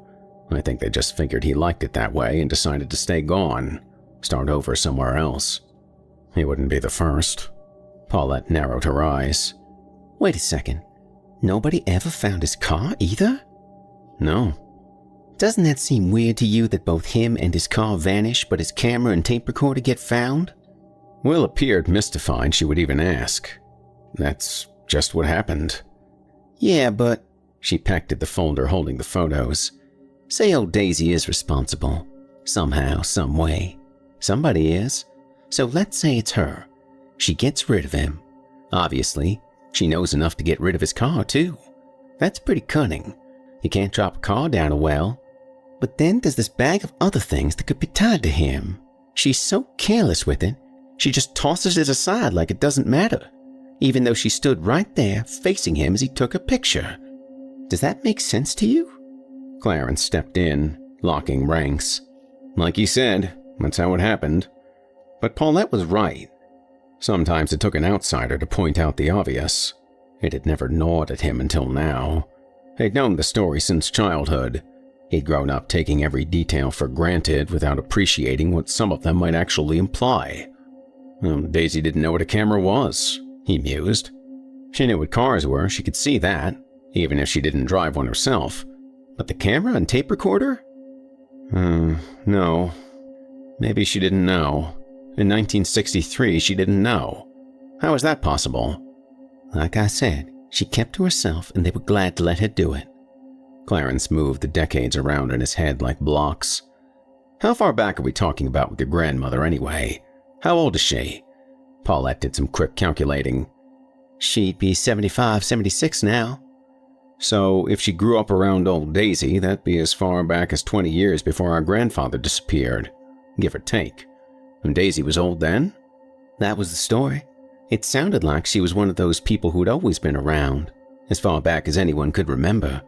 But you know, some people, they look and act older than they really are, so that's how it gets to seeming that way. And if you don't see 'em up close... You didn't ever see her? God, no. I never wanted to.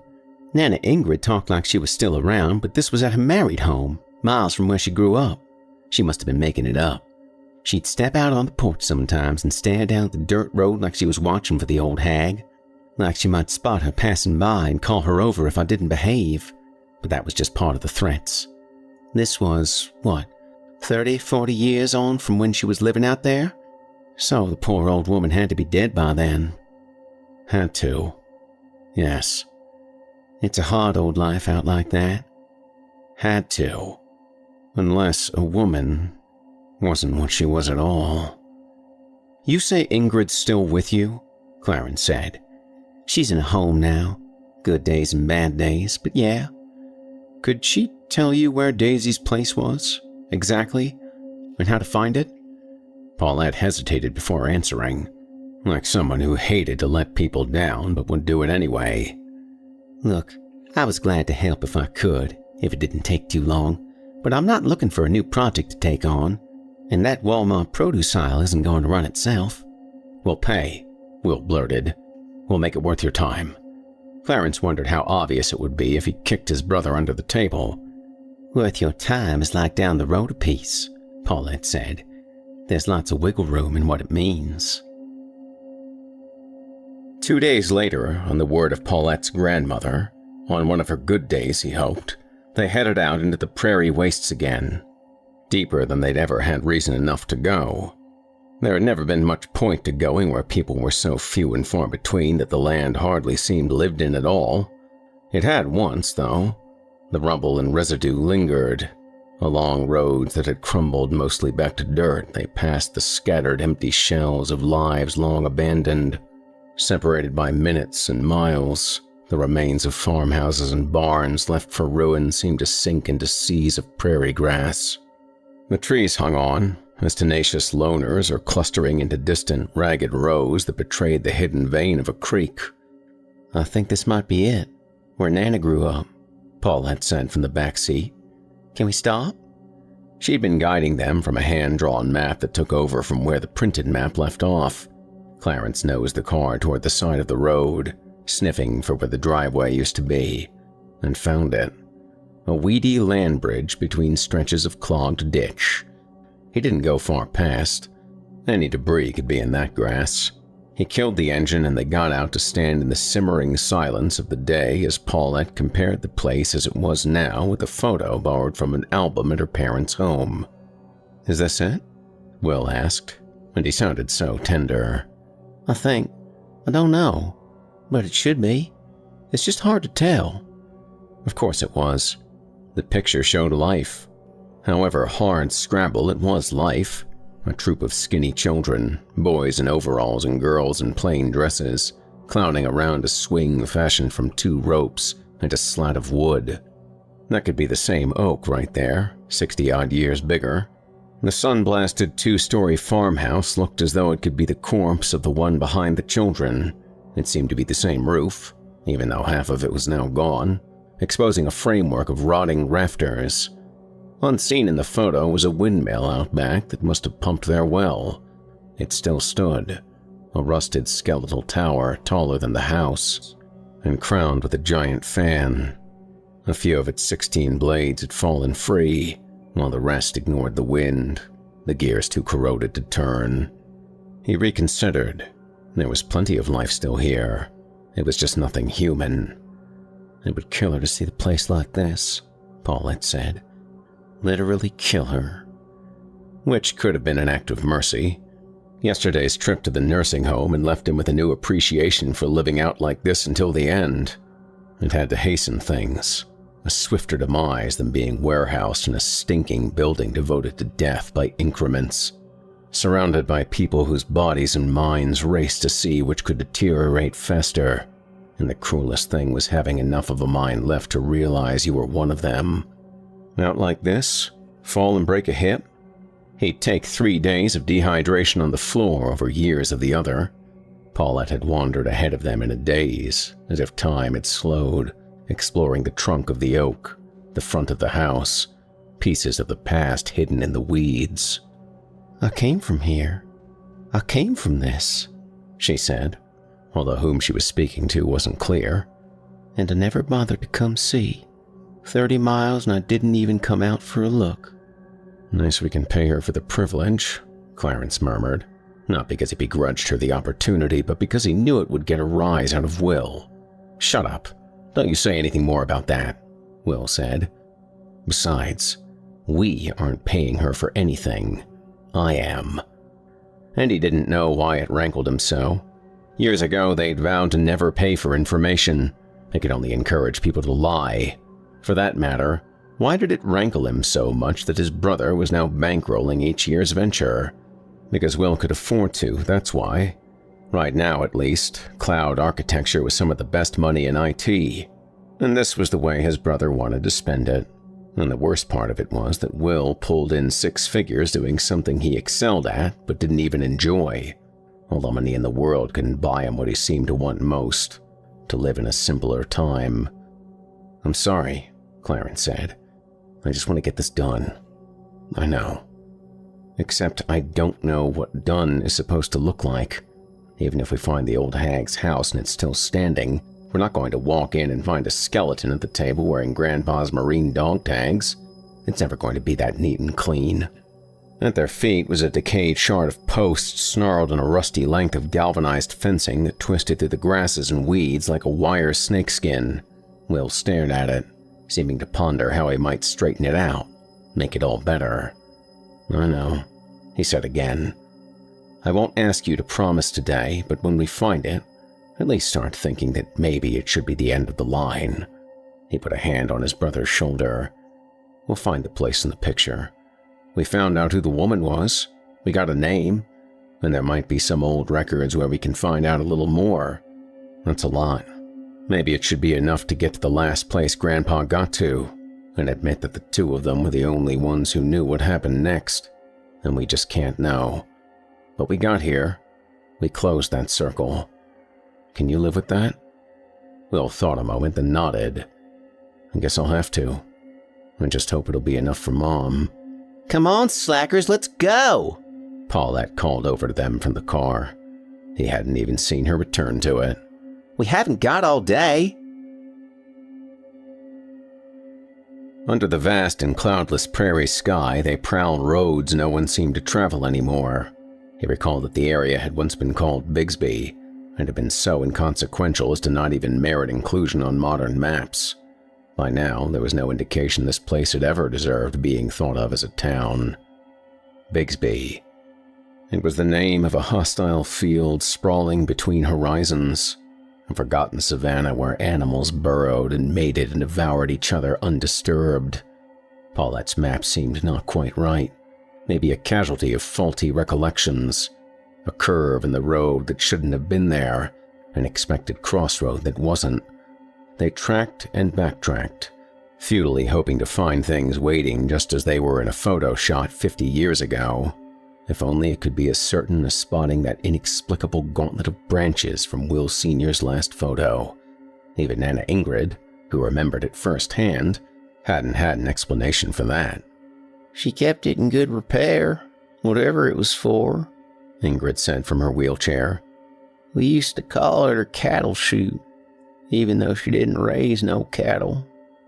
They stopped to explore a series of ruined farmhouses that seemed like possible candidates, each a little different from the others, all sagging roofs and disintegrating walls, collapsed chimneys and wood eaten to sponges and splinters by the onslaught of the seasons.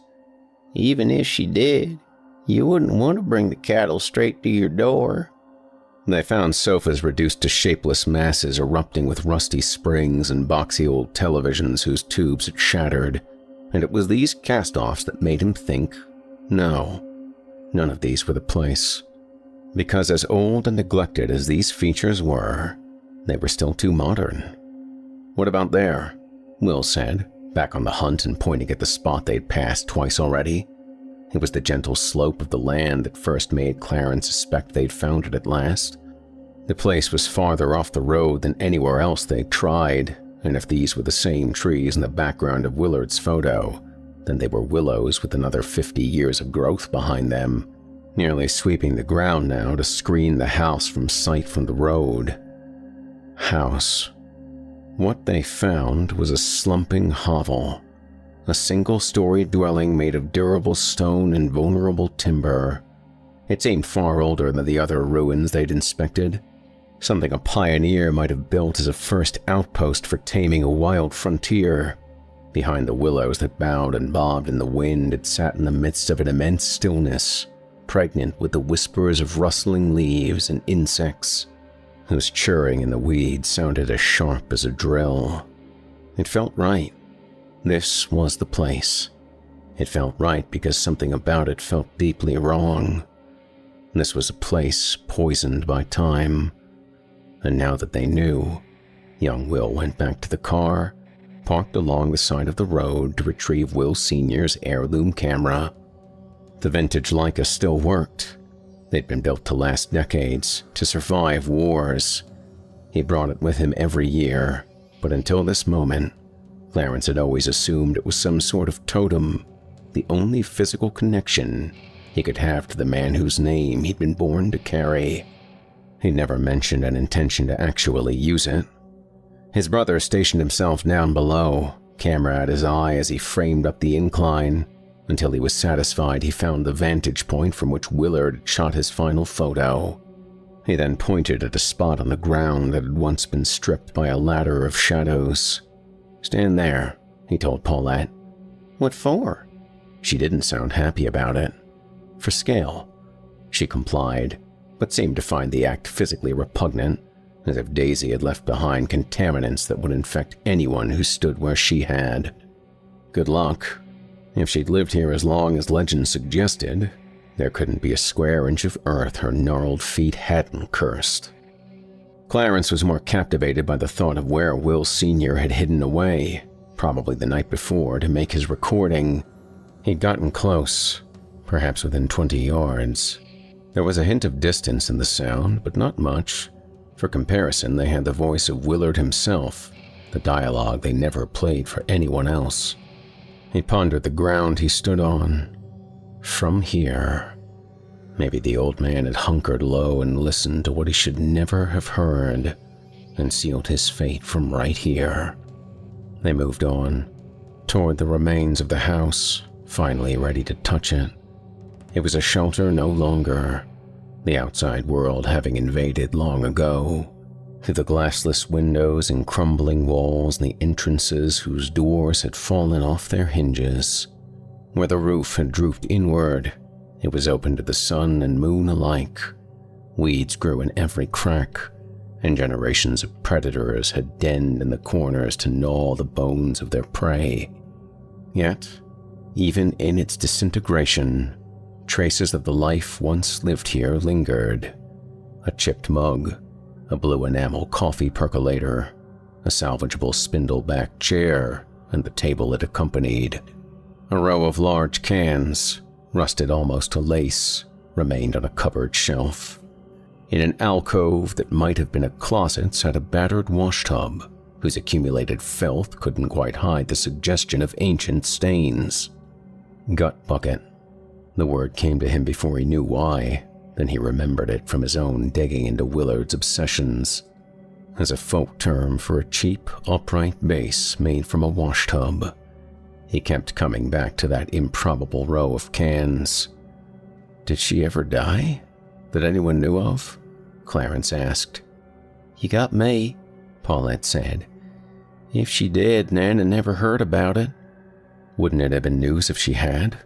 He squatted in front of a block of iron, half hidden by weeds and tumbled rafters, and realized it was a wood-fired stove.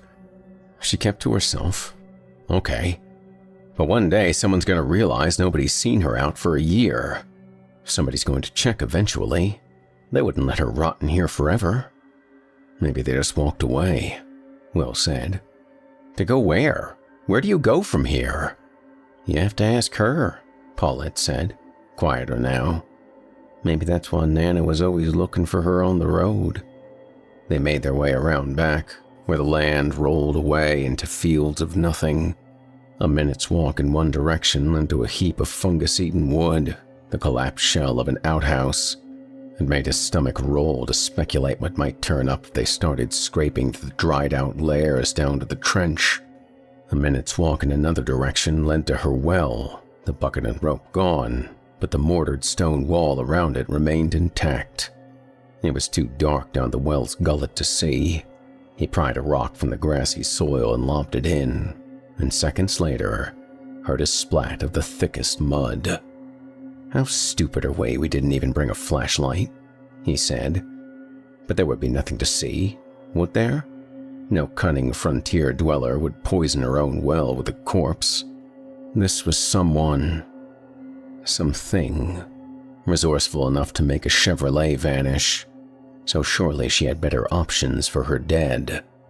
And it occurred to him that while he still thought of her as female, at some point, he had ceased thinking of her as a woman. Clarence, get over here. He hadn't realized that Will and Paulette had drifted back to the house, where they both stood, peering at the foundation. Throughout his life, he must have listened to the full recording 1,000 times. It begins with the sound of clunks and fumbling, and spread atop the creamy hiss of tape is an ambience of crickets and tree frogs. If fireflies could make a sound, he imagined it would have captured them too.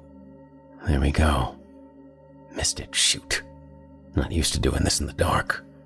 Willard's voice is close and hushed, the voice of a man hugging the ground.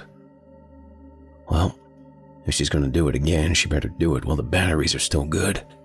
His disappointment is palpable. Now that I've heard it, I don't know what to make of it. Nothing about it seems to point to any tradition I ever heard. That just might be my own gaps. He falls silent, musing as the night fills in around him. The feeling I get from it, it's like some kind of lamentation. There's sorrow in it. Sorrow and rage. Then, a minuscule break in the sound as Willard pauses the tape. When it resumes after an indeterminate recess, his whisper is taut with excitement. Here she goes again. He lets old Daisy have the next 3 minutes to herself. Only once does he interject, not meaning to, but unable to halt the shaky sound of a sharply drawn breath as her voice peaks to a terrible, warbling crescendo that could strip the trees of their leaves and claw scars across the cold white face of the moon, until the night is still again and even the crickets and frogs seem cowed. "Jesus, Mary, and Joseph," he whispers. "That poor woman. That poor soul. How does... Is she deformed? Is that how..." He lets the tape roll a while longer, with nothing more to add that the infinite night can't say better, and with a greater sense of awe. Along the house's foundation, Will had cleared some of the rampant weeds and dirt and buildup of wind-tossed leaves, and still it wanted to not be seen. A rough-hewn door into the earth. "Storm cellar. Where we're standing right now is smack dab center in the middle of Tornado Alley," Paulette said. "You ever see The Wizard of Oz? It's not like that." They cleared away more, untangling the weeds from a heavy chain that held the entrance closed, lashed across the door in a sideways V whose point was threaded through a chunky lock the size of his fist. Rusted, but still sound. Even if they found a key, he doubted it would turn. The chain's ends were anchored into the door's hinge plates, and here was the weak spot. The wood along the edges had rotted enough that they were able to tug on the chain to rip up the hinge plates, bolts and all. They heaved the door open, opposite the way it was meant to swing, and the storm cellar exhaled a musty sigh of roots and earth, like the smell of a waiting grave. "Watch those steps," Will warned him. "They may not be any sturdier." But they held, a dozen of them sloping down to the floor of dry, hard-packed earth, and walls so coarsely cut they looked like adobe. With the door open, enough light spilled down inside for them to see. They barely had room to stand beneath the crude rafters, black with creosote, that kept the hovel above and the tons of soil between from falling through. He wished it had all failed long ago. He wished they'd never found this place. "Jesus, Mary, and Joseph," his brother whispered. One trepidatious step at a time, Will moved to where it dwelled along one wall. Did it sit? Or did it stand? And when he was close, began to reach. "Maybe you ought not touch it," Paulette said. He stilled his hand. "Why not?" "Because I wouldn't." Again. "Why not?" "Maybe I've just got more sense than that. I don't know." Clarence was with her on this one, and Will withdrew his hand. That it was some sort of sculpture was obvious, yet he couldn't even tell what it was made of, much less what it was meant to represent. It was as tall as he was, with features and symmetry, but far more bulky.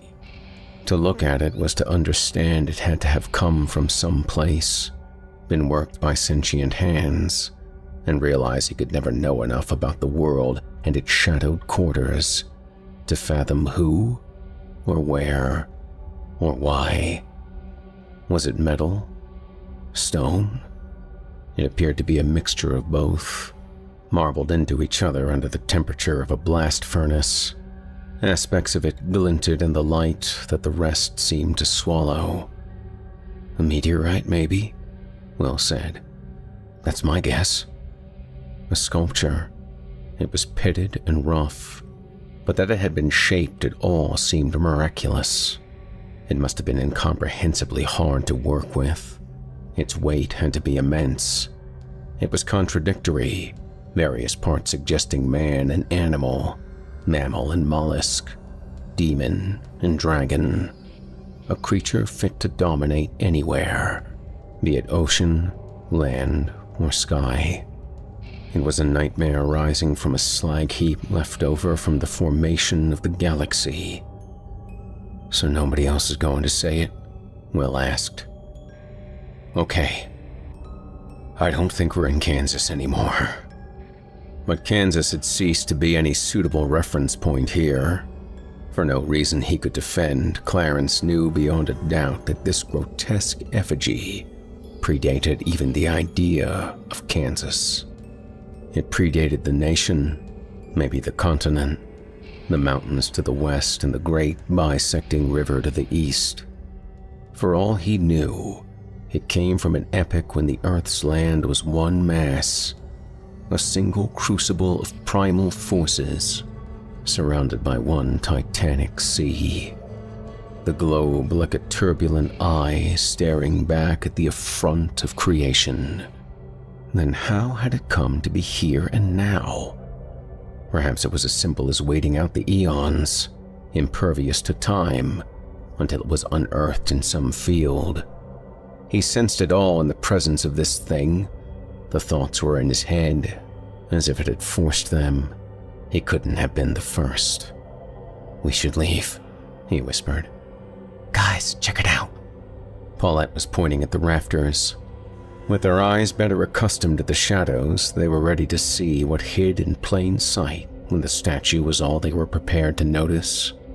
It was everywhere, on the rafters and the upright timbers bracing the earthen walls and beneath the dust on the steps. A single message, repeated over years and decades. Come back. Etched into the wood with the points of knives and oars, 1,000 utterances of the same plaintive incantation. Come back. Come back. Come back. That thing. Will jabbed his finger at the statue. Did she mean that thing? It was real. It was here? I don't think so. Paulette cut an impatient glance at him as if she pitied him for his misunderstanding. I bet she meant her people. Family, friends, neighbors. Her people. Her world. Funny. He'd always considered her a loner. A freak who reveled in her isolation. Maybe Nana was right after all, Paulette said. Maybe it really wasn't just old Daisy out here once. Will stared at her. Nana said there were more like her? Paulette nodded. She said there used to be a whole passel of them. This would have been way back, kept their heads down, hid their faces, wore sacks. Some of them didn't want to be seen. Didn't want to have anything to do with newer neighbors. Didn't want anyone else even coming close. Folks like that, they were like moonshiners used to be, and meth cooks now. You learned to steer clear if you didn't want a load of buckshot coming your way. For the moment, Clarence quelled the urge to leave. You didn't say anything about this before. Because it wasn't something I grew up with, all right. Nana never said a thing about it when I was little, and she was telling her stories to keep me in line. She only mentioned it the once. This was after they put her in the home. Paulette sighed with exasperation. It wasn't a serious talk. We were laughing about it. How scared of Daisy she had me. I thought it was just some notion that got in her head after she started to get dotty enough to finally believe her own stories. Maybe, Clarence said. She was dotty enough to finally let it slip.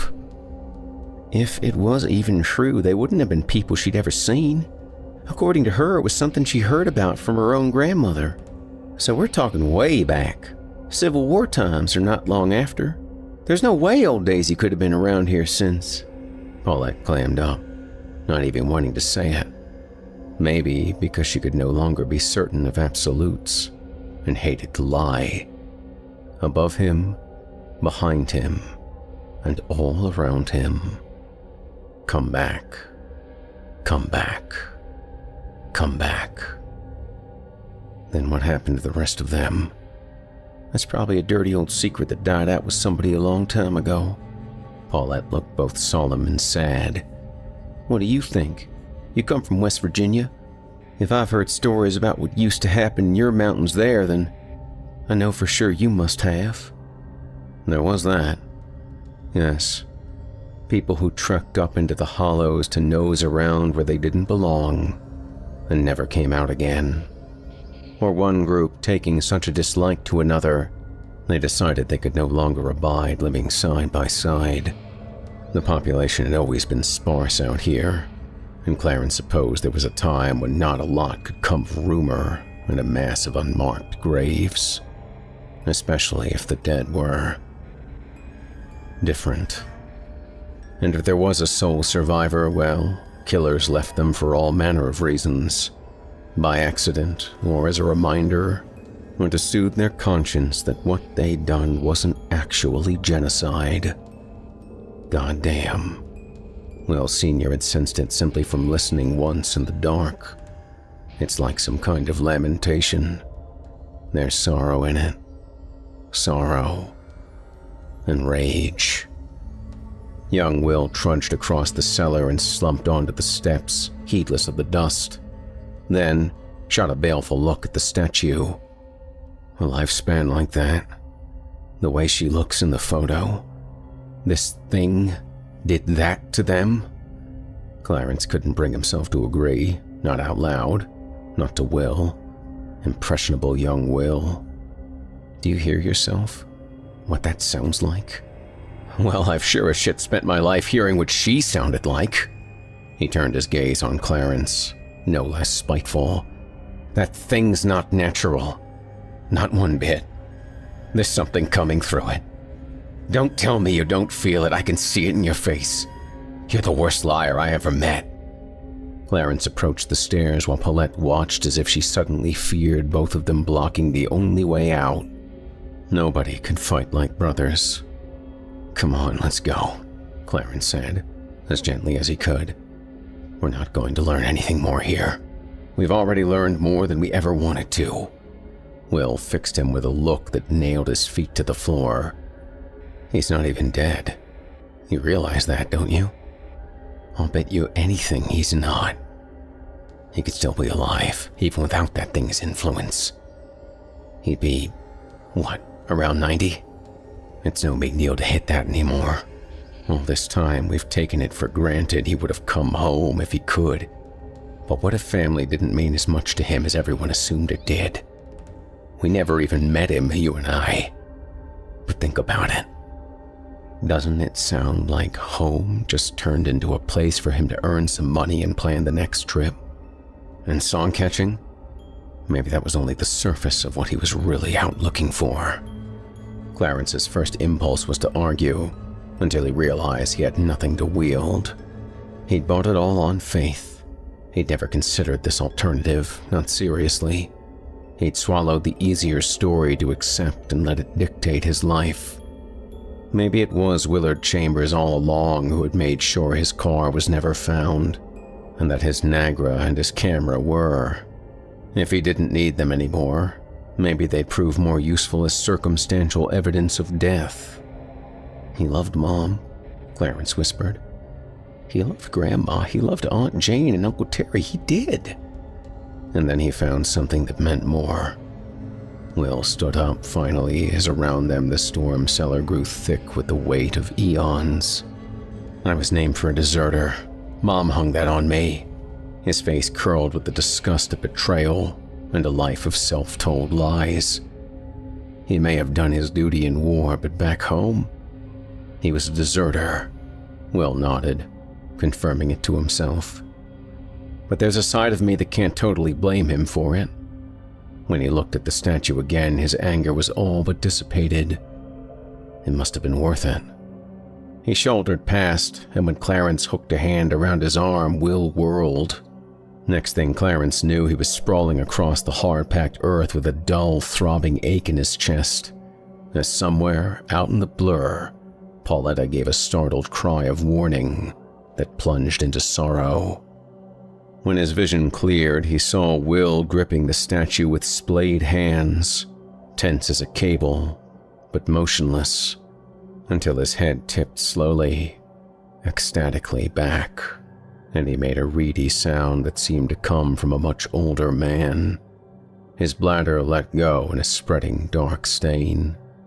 Though sunk in the earth and surrounded by walls, the statue had brought its own climate.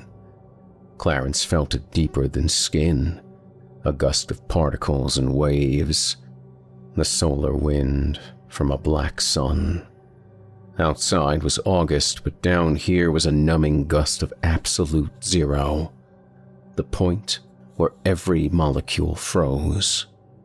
Everything but thought, and the invitation beckoned. Come. Join with it. Step outside the boundaries of time.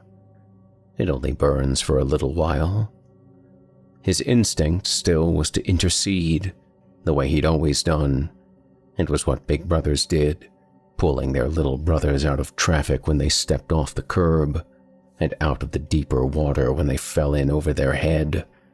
Maybe he could do it without harm, and Will was not yet a conduit for whatever was coming through the timeless chunk of shrapnel from the cataclysm that birthed the worst among gods. And maybe he couldn't, but it had always been expected of him to try. Then Paulette was at his side, clutching his wrist, levering his arm down again. He'd never have dreamed he could let her do it so easily. He knew she was going to join Will before she seemed to realize it herself.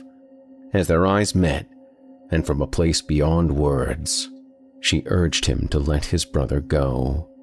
He saw the conflict play itself out, then the resolution that she preferred the vast unknown to a Walmart life she didn't want to go back to, as long as she didn't have to do it alone. For all he knew, Will had even been counting on it. They stayed down in the cellar a long time, long after Clarence had made it up the steps. He sat with his back to the hole some 20 paces away and shivered in the August sun. He didn't want to look back. He didn't want to listen. Yet he didn't want to drive away without knowing what, exactly, he would be driving away from.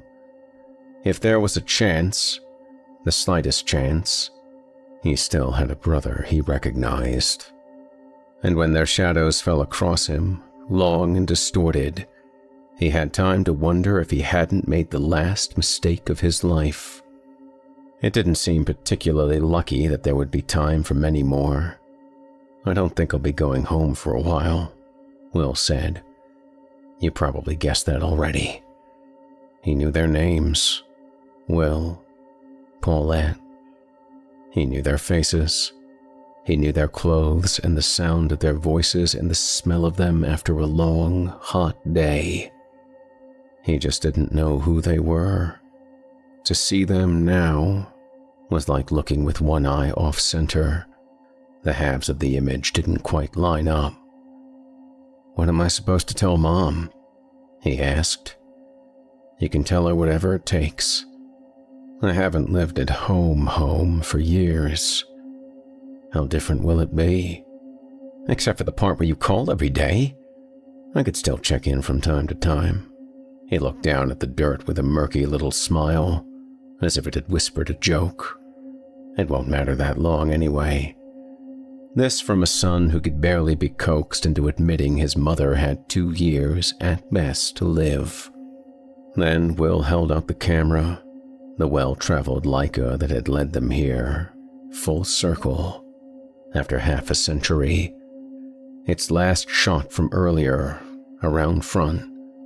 Clarence didn't know if he could even bring himself to get it developed, until Will took him by surprise so he would have no choice.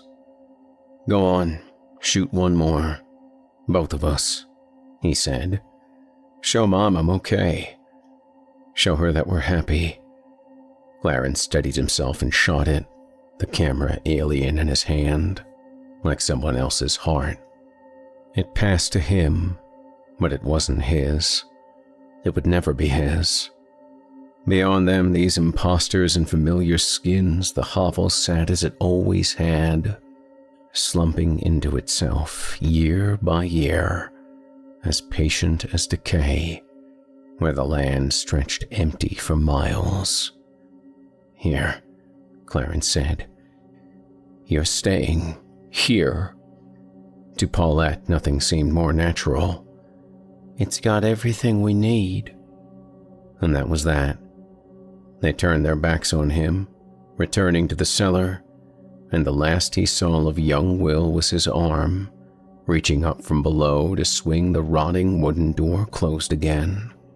As Clarence remembered the other day, not without shame, telling Will that he and Paulette didn't match. They would. One day they would. On the drive back to the motel, solitary and endless, the pain was worse than if a piece of him had been amputated and burned before his eyes. He passed the same dead barns and farmhouse ruins, but saw them differently now. Had that really been him, last week, talking of breaking one down for the wood? It was inconceivable now. No telling what such a place might hold. They only looked dead from the road. Maybe she just walked away. To go where? Where do you go from here? She had her pick, didn't she? There were so many, all waiting like carcasses for the flies to come and settle and breed. His eyes started to play tricks, imagining he caught a glimpse of her in this one, that one, and the next, peering out at him from between fungus-eaten boards. Then, there were worse tricks to come, as he divined it wasn't just her. No. Daisy had a companion, a man the likes of which they didn't make anymore. A changed man, who wouldn't even know his own grandson if he watched him drive by, because there were so many more lasting things worth knowing.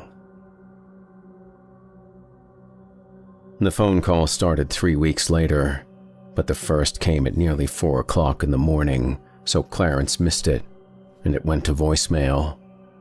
I was right. He's out here, somewhere. I can feel him.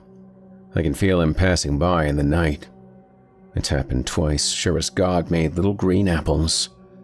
But I don't think he wants to be found. Maybe it's because I'm not worthy of finding him yet.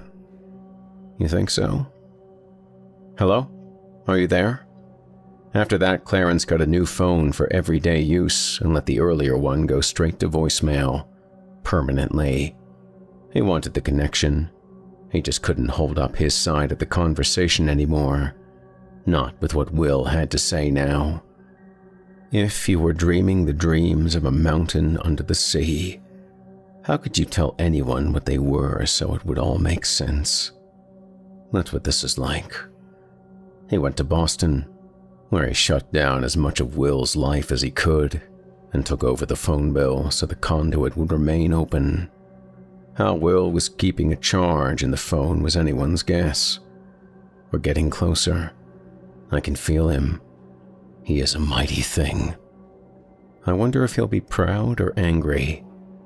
Paulette says hello. I think that's what she meant. The months passed and the calls came in when they came. Infrequent and random. No pattern to it.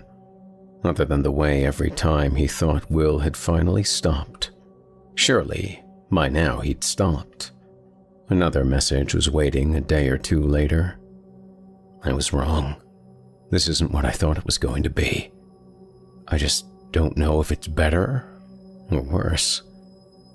It's the knowing that changes you. Like a download of information wakes up something that was always inside. I never could buy it that what they call junk DNA is just junk. Are you even there anymore? Why don't you ever answer? It was always Will's voice. He would recognize it anywhere.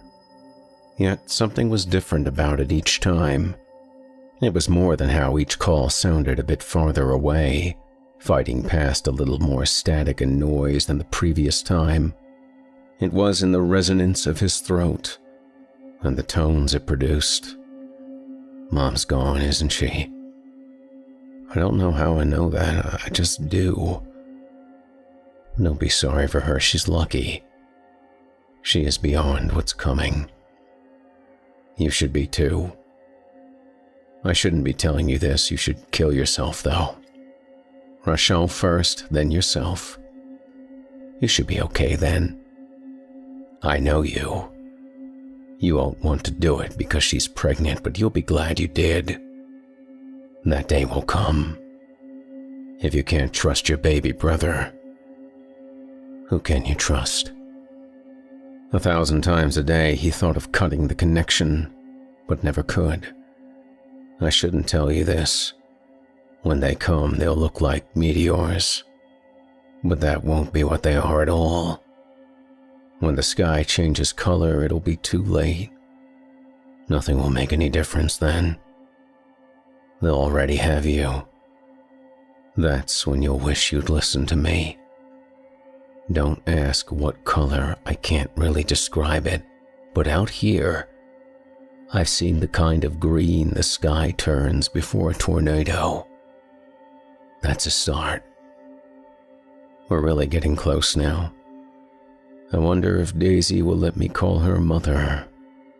And when it had gone nearly a year between calls, and so much had changed, and Clarence was a father now, with a father's fears, he knew better than to think the calls were done. They would never be done. Even when they no longer conveyed any words he could understand. Since coming home from Kansas for the last time alone, he hadn't listened to his grandfather's tape anymore. The longest in his life, he'd left it idle. There was no more to learn from it. He would rather forget. But there was no forgetting such a song. He knew it still. The moment he heard it begin, coming through miles and static and time, he would always know it. Yet now there was a difference. He could no longer hear the lamentation in it, just the rage. It was a song of endings and rebirths, a song for green skies, in streaks like blue-white fire among the clouds. A song he would never be fit to join and sing. And finally, it was coming from more than one throat. He counted 2 the first time. He counted 4 the next. In the end, he counted a choir of multitudes.